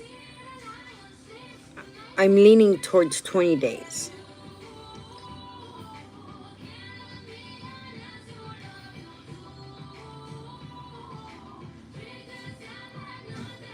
But I like, and again, I say I like to hear more because there might be something that you don't think is important but really is important. And that's why I ask. I think it's 20 days. But if and it's gonna be hectic right now for the next, I want to say 2 months, because you guys, there's a lot of stuff I have. I mean, I just pulled out 4 boxes of wipes, you guys. 4, like the Costco wipes, because I had 4 apartments, so I had, you know, 2 extra boxes downstairs, and then I had 1 upstairs and then 1 in the other room, and so I'm pulling out a lot of surplus, and the surplus allows me to see how blessed I am, you know, how well I've been. But now I gotta finish all that stuff. I mean, I just left my home. I was down there Friday, Saturday, and Sunday, and whoa, I got there Friday, Saturday, Sunday, Monday, and today's Tuesday. I've been on vacation. Wow. I want to go again on Friday, but I can't. I gotta handle my business down here. But I left my house nice and clean. But I want to say 20 days. Either way, call me and let me know a little bit more, because everybody is different. The rules for IHSS are very plain, but in reality, they're not. They're a little complicated. So, thank you so much for staying on. Thank you for coming in. You guys have my phone number. I'm gonna go pay this bill, take both of my cups of coffee, and go home. Get some rest. It's already 1 o'clock, you guys. But I'm grateful for all of you. So, you guys take care. My phone number is 562-281-3219.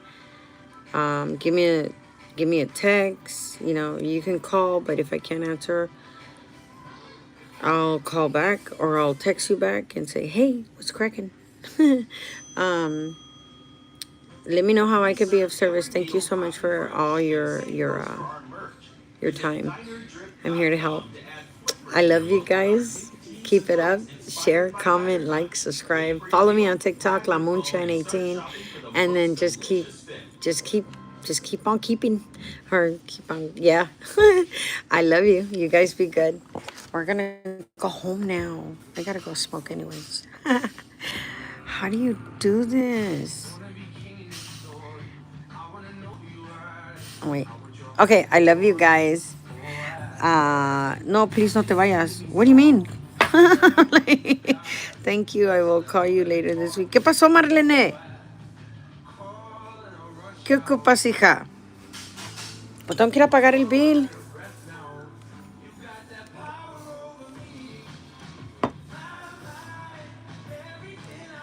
¿Vas a asomar la cabecita por allá?